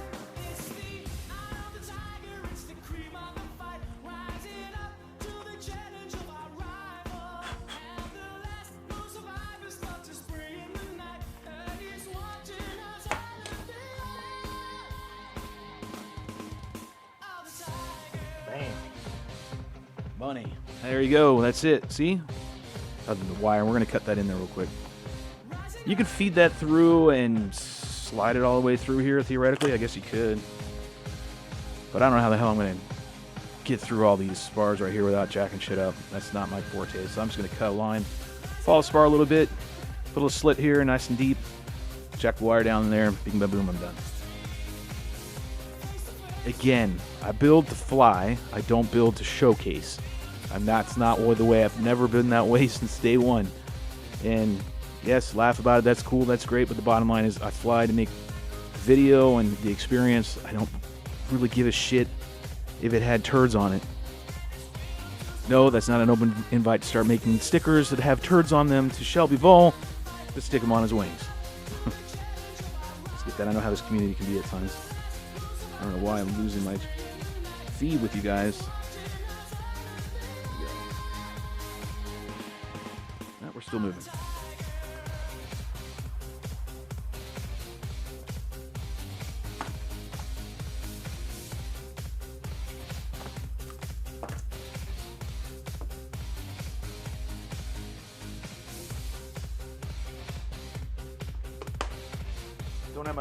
Don't have my straight edge, so I'll just use something.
When I'm done, I'll put a little piece of lamb or tape. Usually I put clear packing tape just to seal up this little cut that I made. And we're done with that. Do the same thing on the other side. And again, you don't glue anything till the end.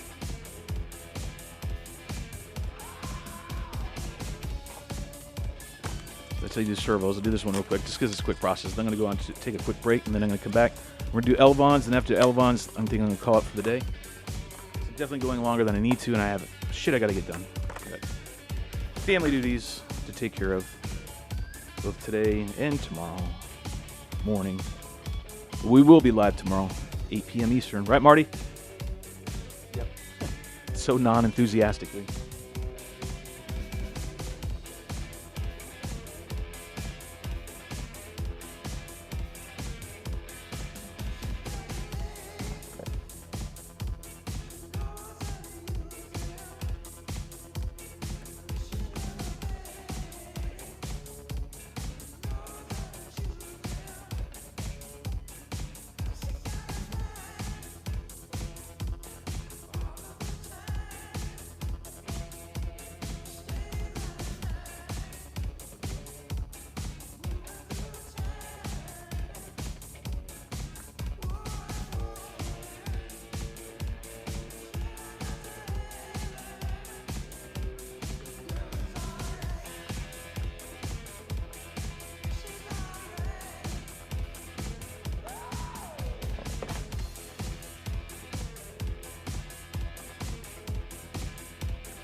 All right, there we go.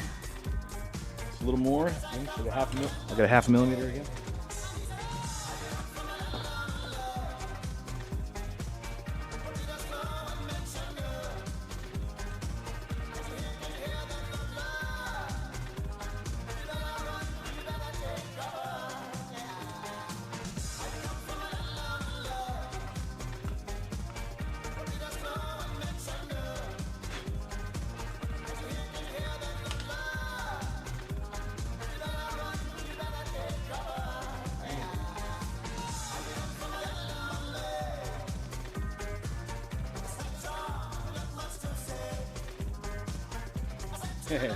Nice.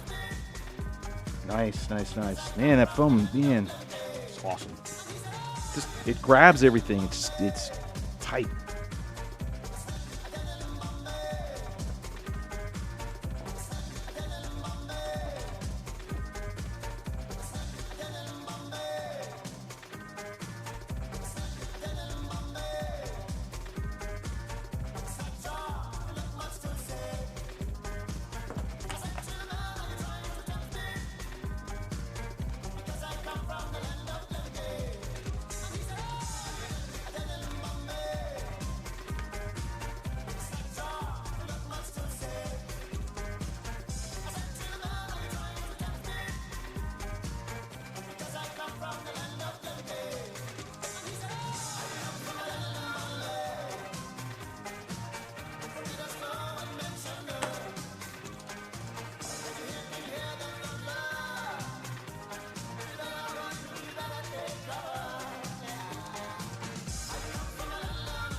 That looks very nice.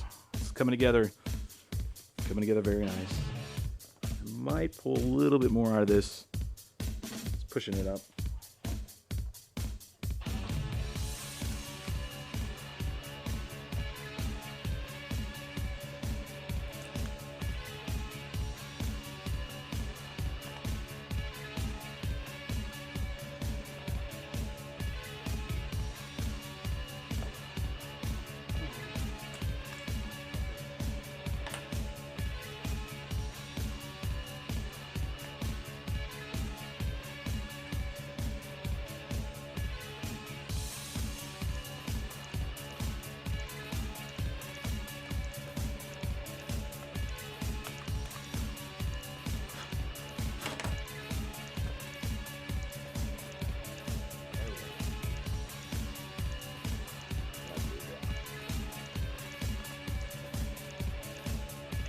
Something's holding it up, but I'll figure that out.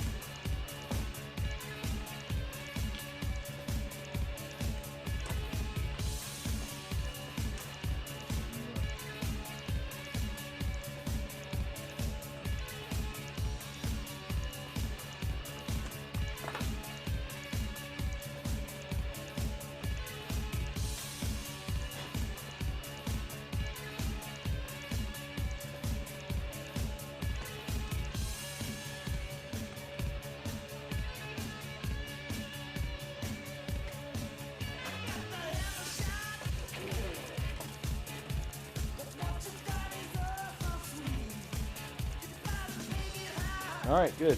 Servos are in. I can't even speak. Marty's heading to the shitter, I think. All's good. Motor mount's nice. And actually, here we go. Okay. It's solid. I can go fly that right now. That motor mount's stout. That ain't going anywhere.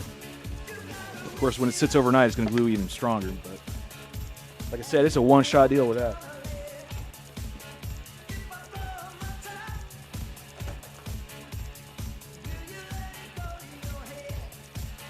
So I really don't know what receiver I want to use.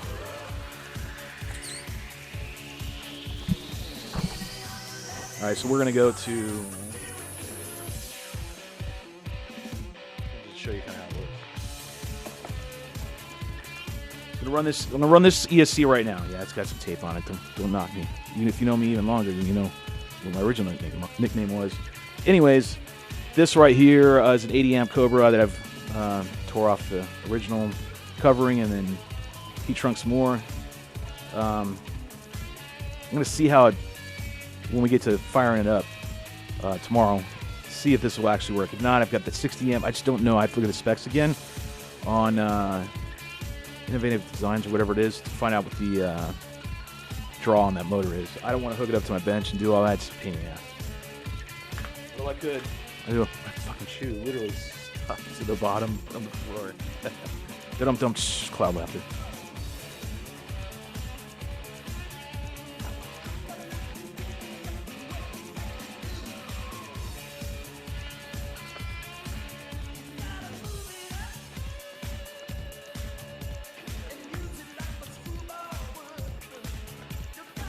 All right, so before we go any further, let's do this. Go ahead and take a quick break, because what we need to do, so we can get to this in a minute. This is kind of easy shit right here.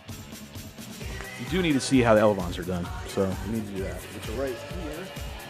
And when you get them, you're going to get them like this. So when we come back from break, this is what we're going to do. We're going to tackle elevons, get them hammered out real quick. They're not that hard, especially if the shit isn't chipped, which I've seen it chip or cut. Oh man, that better not translate. Damn. I don't think it's a chip, it's a cut flaw. I'll show you this when we come back to commercial, but yeah, we're going to get on to elevons real quick. And, yep, that's it. Let me go swing over there and tee that up.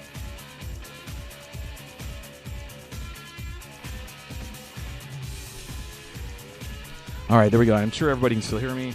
So let's go ahead and take a quick 5. It's 12 o'clock. It's going to be the last segment of the show of this build series, part 5. This is a longer one, but I wanted to get a lot of shit done. Takes a little longer than you might think. It's definitely a week's job. You can get it done in a couple days, I'm sure, if you were to really sit around for 8 hours at a crack and do it. But you got to let stuff dry too, so you're looking at a couple days just drying. If you're going to do it the right way. All right, let's go ahead and take a quick 5. Be back. We're going to do Elevons and get them on real quick.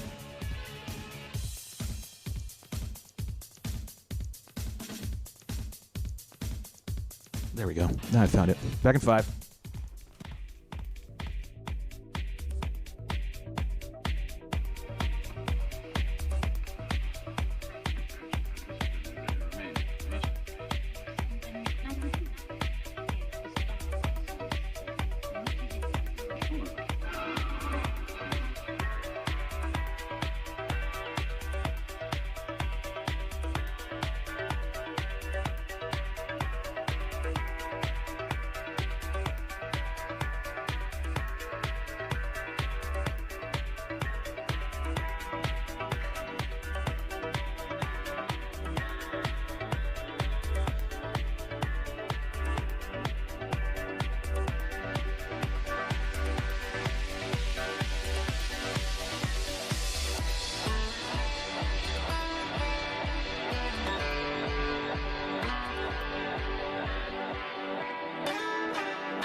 So you think you could tell heaven from hell, blue skies from pain? Can you tell a dream feel from a cold steel rail, a smile from a veil? Do you think you could tell? Did they get you to trade? Did you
What up, everybody?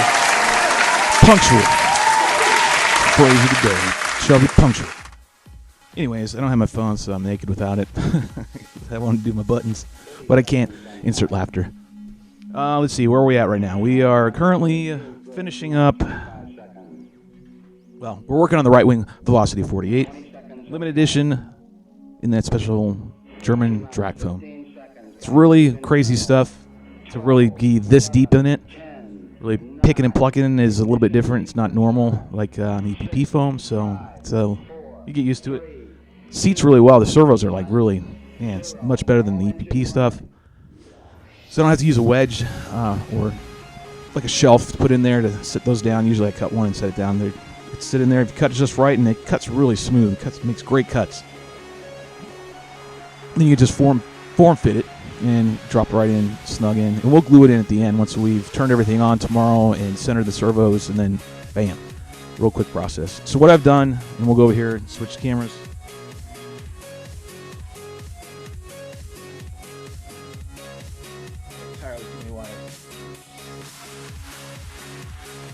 The gauntlet of wires. Oh, wait, I gotta switch my camera.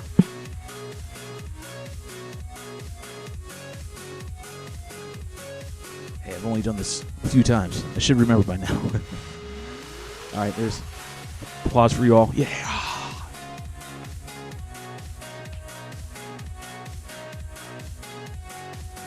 Okay, here we are. We're back. All right, so what I've done is I've taken these off of the run that Gallagher built because I like the way it flew, and you're going to get, how did I say this? The way these are cut, it's going to translate how it's going to fly because all your control surfaces out here. The way it works is you cut this up in thirds. I don't remember the exact measurements, so you're going to have to be like, damn it, Shelby. I wanted to know. Well, the best way to do it is kind of eyeball it. It's nothing exact, but it will change the way it flies. The more surface you have out here on the tips, the more reactive it's going to be. So just remember that. So the more you have out there. So that's why it's trimmed down, because the inside right here goes to the center of the body. And it's not really where it's controlling much. That's where you tend to put flaps. So let's go ahead. I'm going to trace this onto here. I'm going to extend it just a few millimeters because I checked it out on this frame on the 48. And the way that Rob cut them, he's got a big gap, especially towards the center section of the frame right here. And I want a little bit more. So. Anyways,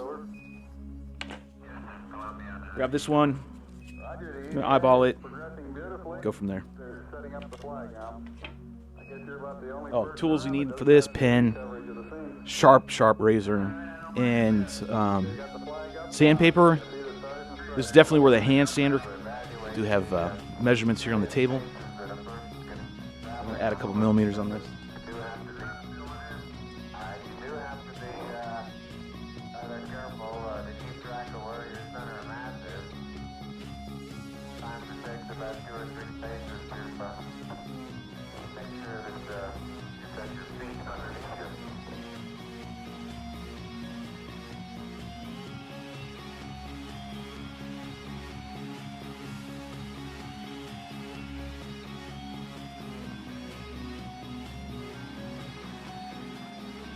It. I'm running out of razors, so I gotta be careful. I'm gonna be very, very cheap with it. All right, it's very simple. If you ever cut balsa wood before, then you know how to do this. Otherwise, you gotta put some pressure on it, and when it gets to a deep cut, just do a couple, score it a few times, get in there and start digging at it.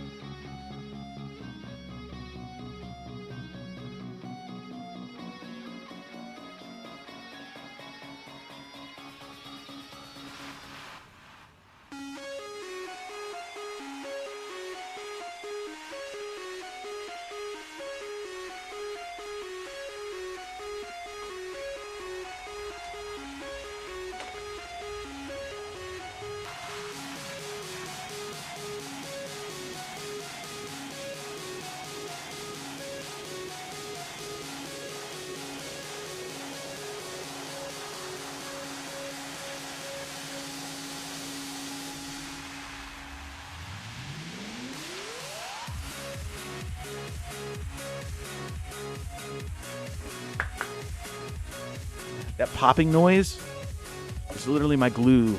The glue that on the ground, my shoe is sticking to the floor. But what you don't want to do is just snap it over, because then you're going to splinter it, so you got to be careful.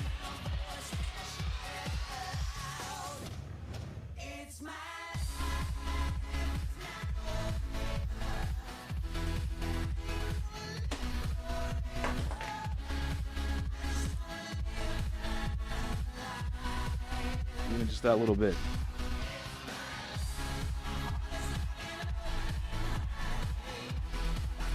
There we go.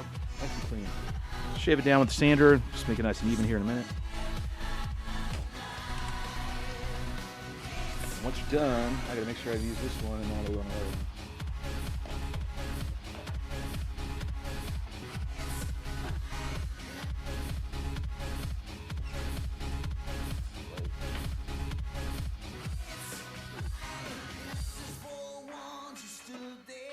I'm labeling them.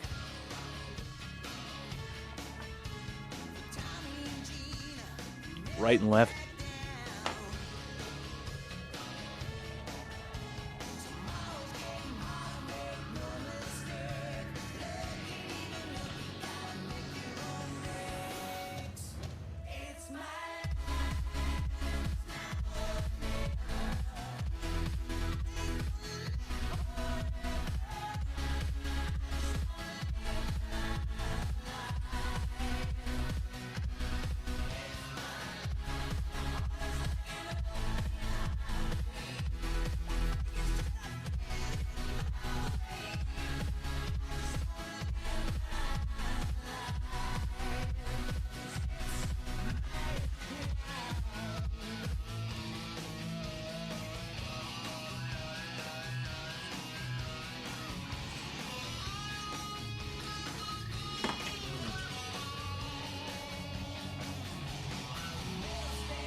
Being a pain in the ass.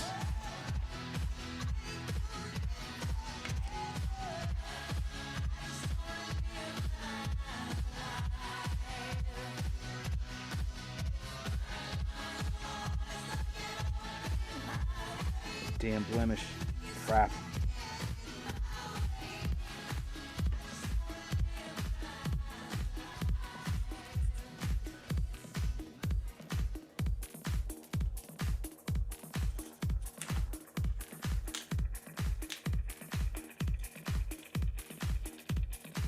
I lucked out on that one, I'll be honest, because it splintered and I saved my ass.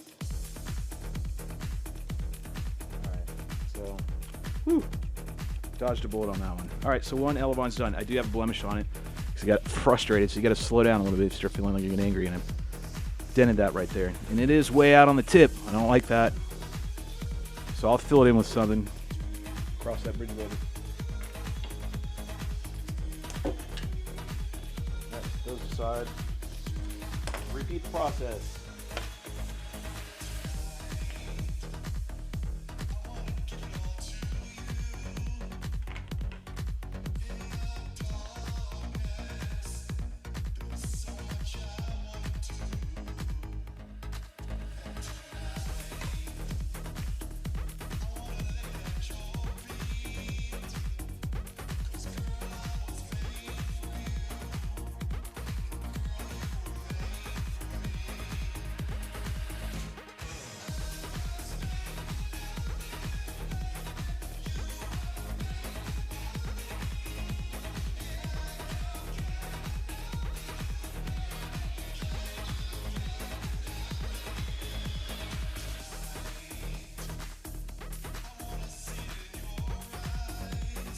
So I'm measuring, make sure they're both equal.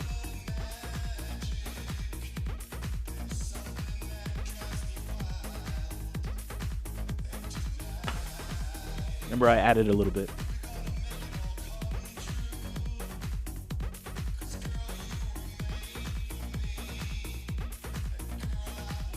I'm gonna use the end right here so I don't have to cut so much of this material.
To make sure I have my sander around here. I had it day one or whatever.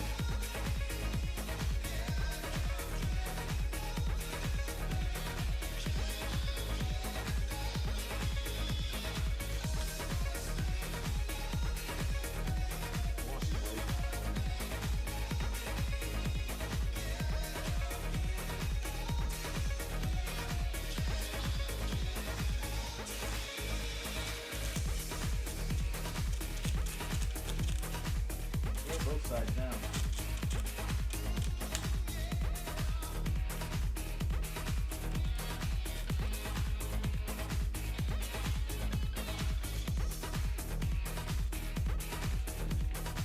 I won't have to fix it because they're both going to have that dimple.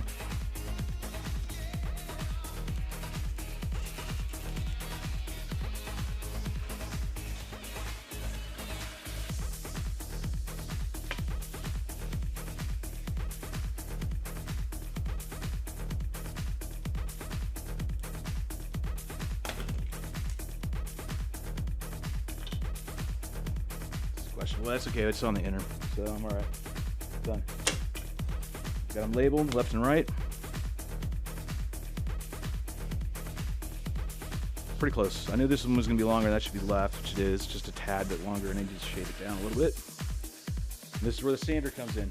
Trick that Click taught me was you need to tape these together. You got to establish. Make sure you have right and right and left is left.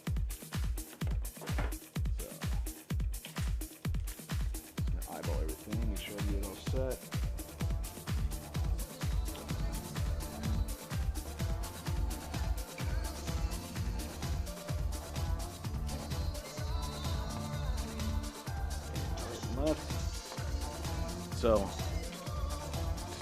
I don't want to confuse everybody, but if you're looking down the tip to the inner part of the frame, the elevons, this is your left, this is your right. You sandwich them together, okay? Make sure I have the correct way as well. So this is raw, just cut. So we're going to be going for this effect. We want this rounding part right here. The reason why you tape them together is when you sand it, you can sand it back and forth, and it rounds them evenly and really and perfect. Wow, that's it, perfect. But it gets the job done equally on both sides at the same time. It speeds it up, plus it makes sure everything's symmetrical on both left and right. So tape these two together like so, and then you line them up, tape them, and then go to town. Let me find my tape real quick.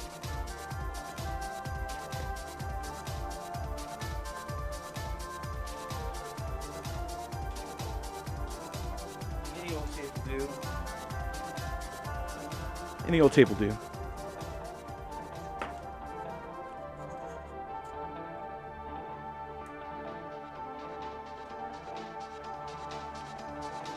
Couple of pieces. I'm using painter's tape because it was handy. Not really stressing about it. You do got to tape it in certain spots.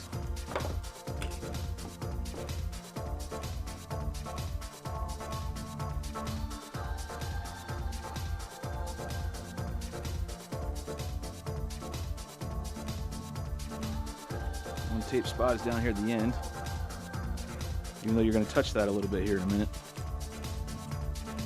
We want to round it, that's what we're going to do first.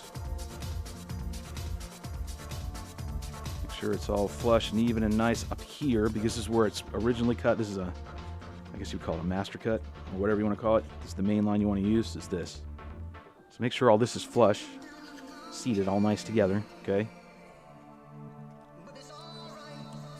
Tape along the bottom, where you're not going to be sanding. Close it up.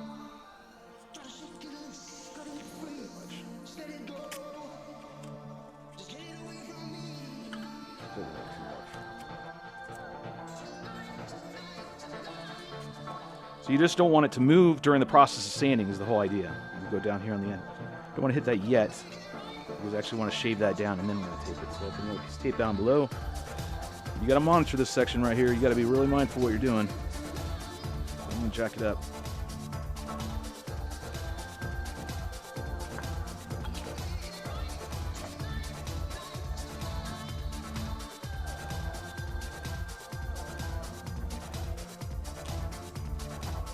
Alright, plug some more shit into the old rat's nest of wires.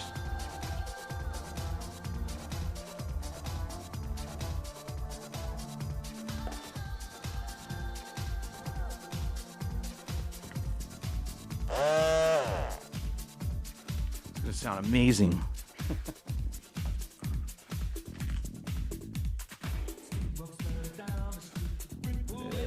Taking a look at everything. This is it. I mean, you gotta make sure it's all right before you start diving into it.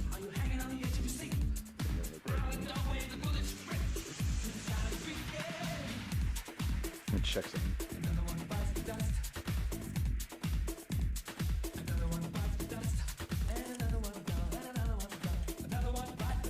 Check.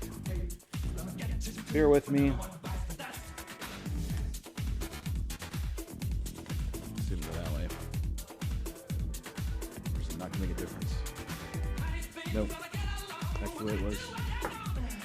All right.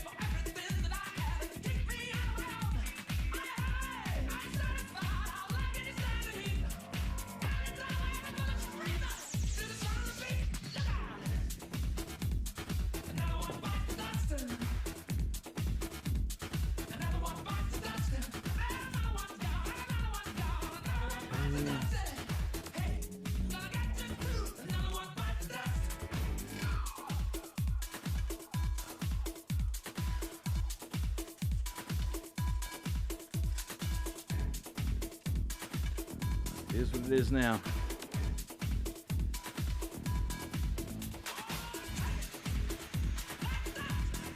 All right.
this by hand, but you gotta be careful they don't mix shit like I just did right there.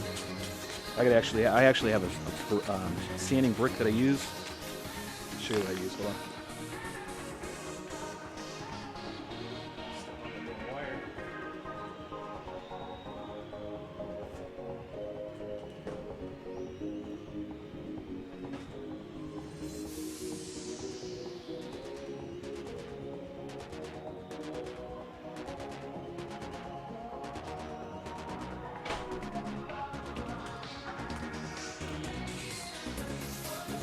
This is what I've used forever. Same one.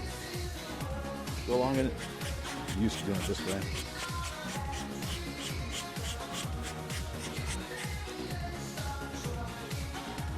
You just keep going down each side and you go around the whole thing. Provide they stay together. I'm having a little hard time with this one.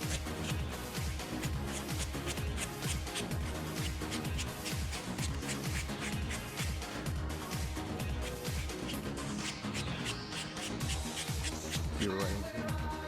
Nope. We got a 10 up in here.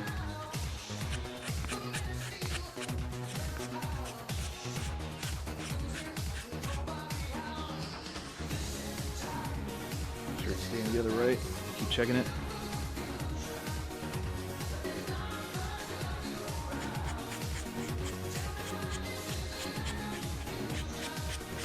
And it's up to you how much you want to round these. I mean, you can go crazy with it if you want, theoretically. But biggest thing is go all the way up and all the way down. One pass, and then do the other side. You'll get used to it. You know, why doesn't Chris do foam elevons and make everyone's life a hell of a lot easier? I don't know. He likes to watch the sweat. Other than the fact that running balsa like this is actually much better. It's a lot more rigid.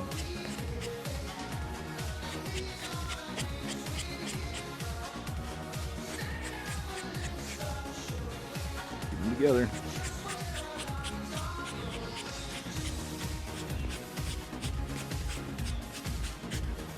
Here.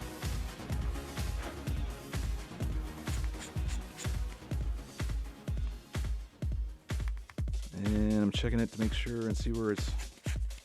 I'm not going to go hog nuts with it. I'm not going to go crazy. I'm just going to get them rounded to do the job, and then that's it. Some people get really, like, they get way up in there. I'm not doing that.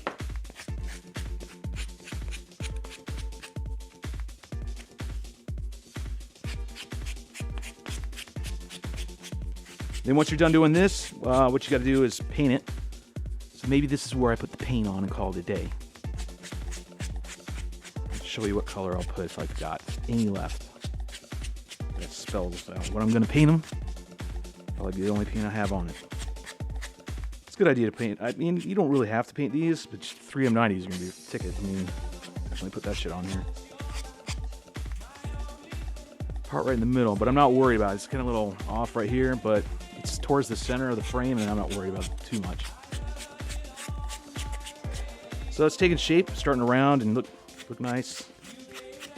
Now you just make sure both left and right are rounded evenly, and then it's a nice smooth rounding all the way up and down the length of the elevon. That it's not all crappy.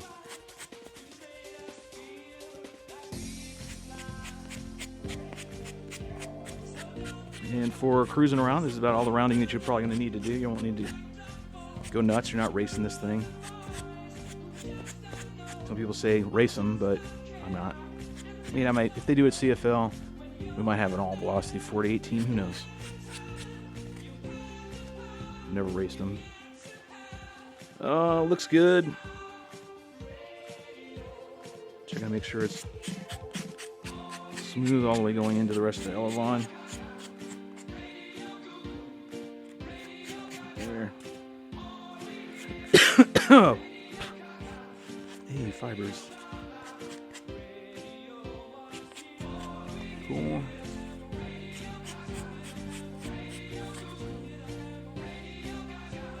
Pretty good. Needs it.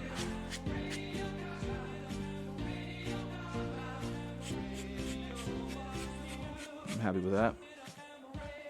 All right, so now I'm going to take the sander, the hand sander again. I'm going to switch the tape over. So I've rounded them, okay? Versus what he did, about the same. There's his rounding. And there's mine. You're just wanting to make sure the air is not going against the right angle. That's what you don't want. Okay, looks pretty good. Line it up. Doing one. Actually, I'll probably do this one by hand. Slide it over here.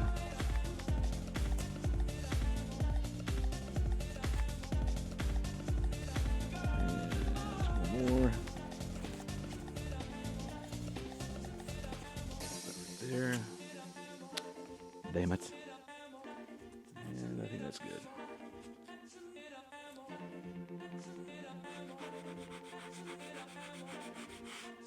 I'm so used to this little block sander. I mean, once in a while I'll use that hand sander, the electric one. I definitely do it when I'm doing the foam, treating the foam. Okay, looking like everything. Not. That's the key about keeping this flush up here. This was off. This is where I probably will use the sander now. The edge. Yep. Where you at, sander?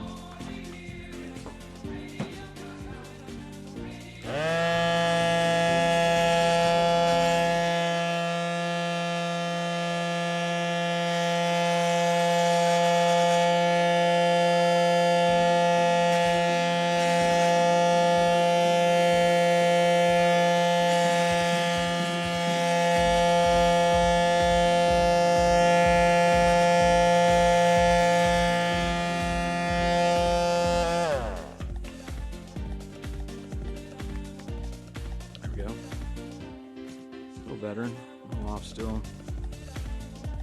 Hey, damn it. Can't pay the bucks. Can't read your messages. If you're sending me messages, I can't read them.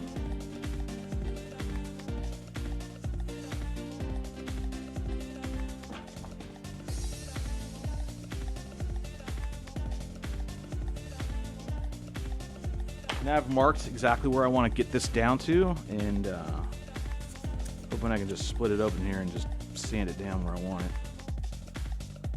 It's being a pain in the buttocks. Do it by hand.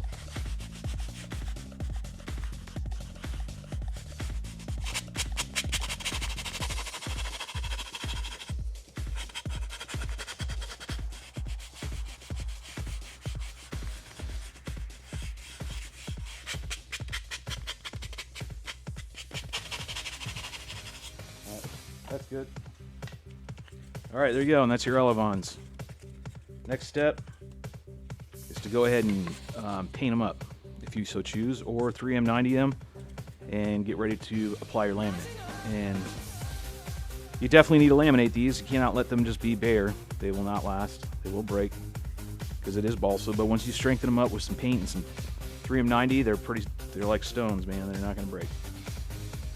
I've transferred sets of these from one frame to it directly to an identical frame. No problem. I didn't want to do it on this one because that one's already painted pink. I'm not a big fan of pink. I don't hate it, but when you have 4 daughters and a granddaughter and a wife and a dog, one of your dogs is female, you get kind of tired of pink. So, anywho's, looks good. I'm happy with these elevons, and they're not that long. You want to round these edges, by the way. Just round everything, make them all nice and rounded. And that's it. Let me go ahead and take a quick second. Let me go find a paint that I'm going to use.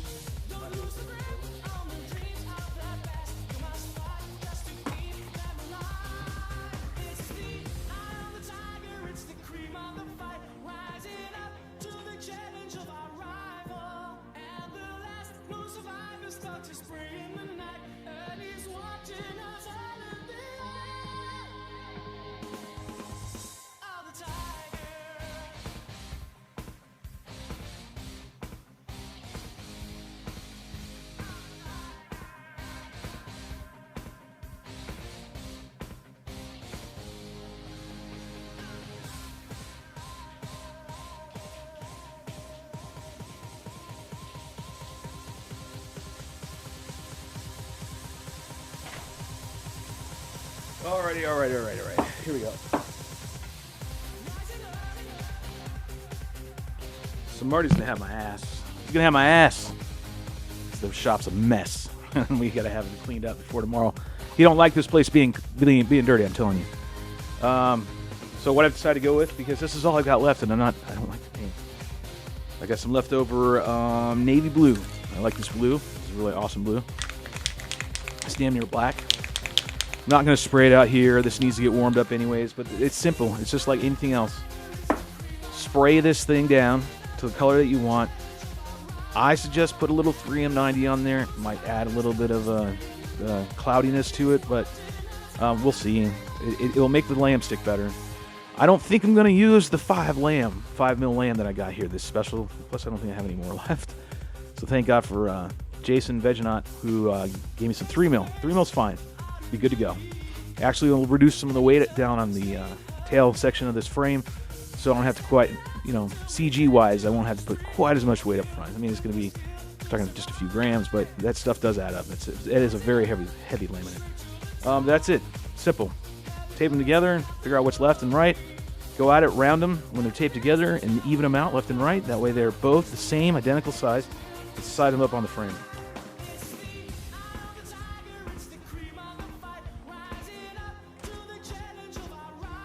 There's multiple methods. I'm going to take all this hardware off of here too.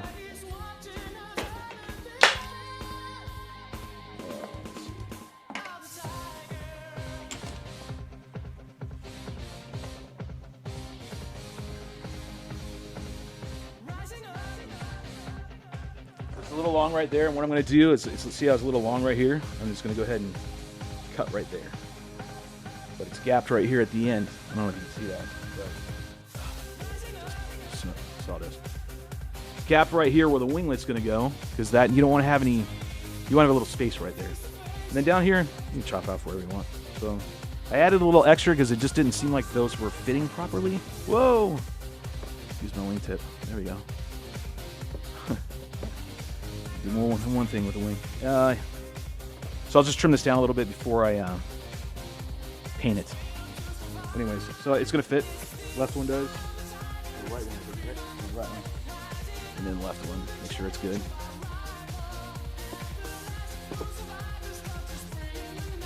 Boom. Same thing. We're going to cut nice. Oh, this is going to be great. Yeah, there's that little fucking flaw. See if I can squeak it out. I use the Z-hinge method, so it's Chris's old school Z-hinge tape method. I've just gotten used to using it. It works great. It creates a great seam along here when I attach these, and I'll do that tomorrow. I don't know if I'm going to be able to do it tomorrow. Might be later today. Who knows? We'll see how it goes. But yeah, that's it. That's really not much to it, other than the next step is literally, you can laminate this however the hell you want, and then putting the Z-hinge method, I can show you how to do that. And then after that, it's drop the remaining electronics in it, and mating it, put the winglets and fences on. Which is what I'll do today at some point.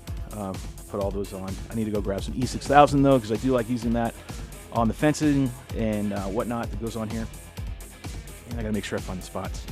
So there's a pre-cut little slits to put them in, and 3M90 kind of covered them up a little bit. So I'm gonna have to hunt them down and find out where I see 1, 2, 1. That's all it needs in here. 1. And I can ballpark it on the other one. I can figure it out. Let me switch to the other camera.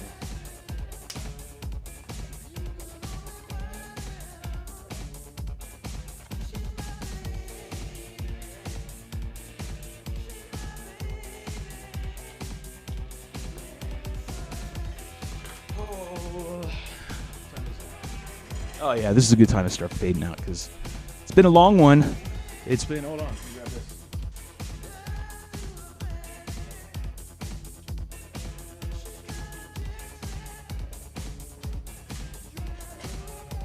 All right, let me see what some people have sent me messages. Let me see which one it is. Oh yeah, this is a good time to start fading out because it's been a long one. There we go.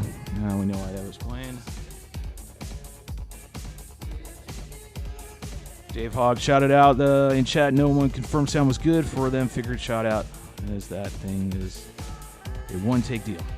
All right.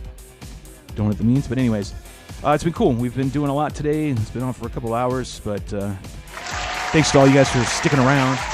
You can see where we're at right now. Getting ready to paint those elevons. They're sitting on the table. We can get that done, get that rolling, and Oh, yes. after that, we're coming down to the home stretch because really it's just applying the elevons after they're painted, which I'm going to do here in a minute off camera. I'm going to paint them, I'm going to laminate them, and then I'm going to put them on with the Z-hinge method.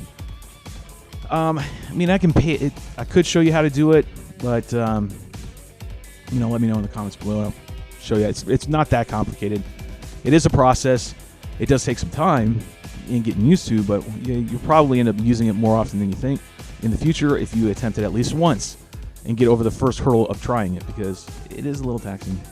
But once you get used to it, it's great. And you won't want to go back to any other kind of form of hinging. And I've done glue hinges. I've done one on the top, one on the bottom, blah, blah, blah, blah, blah. And this one really does jack that elevon right into flush with the frame.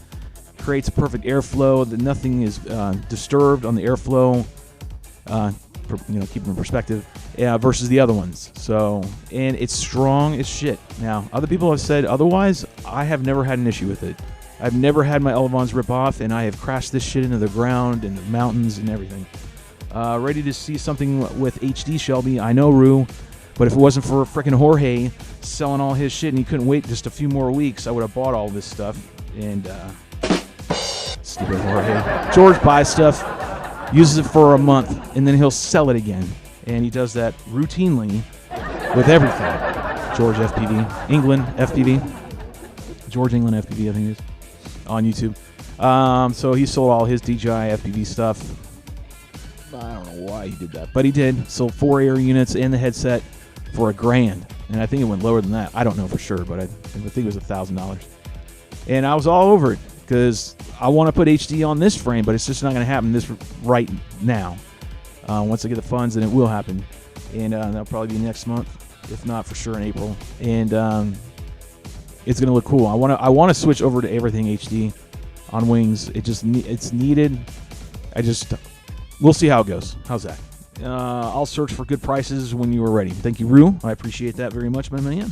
That's one of the crew looking out for another member of the crew. I like that. And I can't use my damn buttons, and it's pissing me off. Oh, there we go. Anyways, I'm going to go ahead and head out. I need to go home, take care of some stuff. I'll be back. I'm going to do some stuff actually before I head out. Like I said, elevons, going to get them on, get them done, painted, and actually let them dry. Then I'll come back, and I might come back on later tonight. Just we'll see. If you want me to, I will. I guess if it's really anything pertinent to the build, then I will. The next step after that will be dropping in the ESC, putting on the motor, and putting in the FPV cam, the nose piece, and the cam. And then just attaching the winglets and the fencing. It's really not that complicated from this point on. It's also personal preference of what you're going to put in this frame. You can rig it out with a vector. There's room for it. You can make it long, medium to long range. More emphasis on medium. Or keep it light. This is somewhat of a lightened version. Obviously, it's a lightened frame. The laminate adds weight back on it. But I've used adhesive that's light adhesive and trying to balance everything out. See how it goes. It's going to fly amazing, though.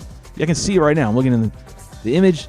You just look how the sheen, the light reflection, the light reflection is just nice, smooth. All right, guys, I'll be back a little bit later on today. Thanks for tuning in, hanging out with me in your morning. Now it's time to go do our chores, right? All right, guys, until next time, love you. Go get you some. Brian, smooches. I'm out. I need to do applause, right? I can't do it. Yeah, I can. Toodles.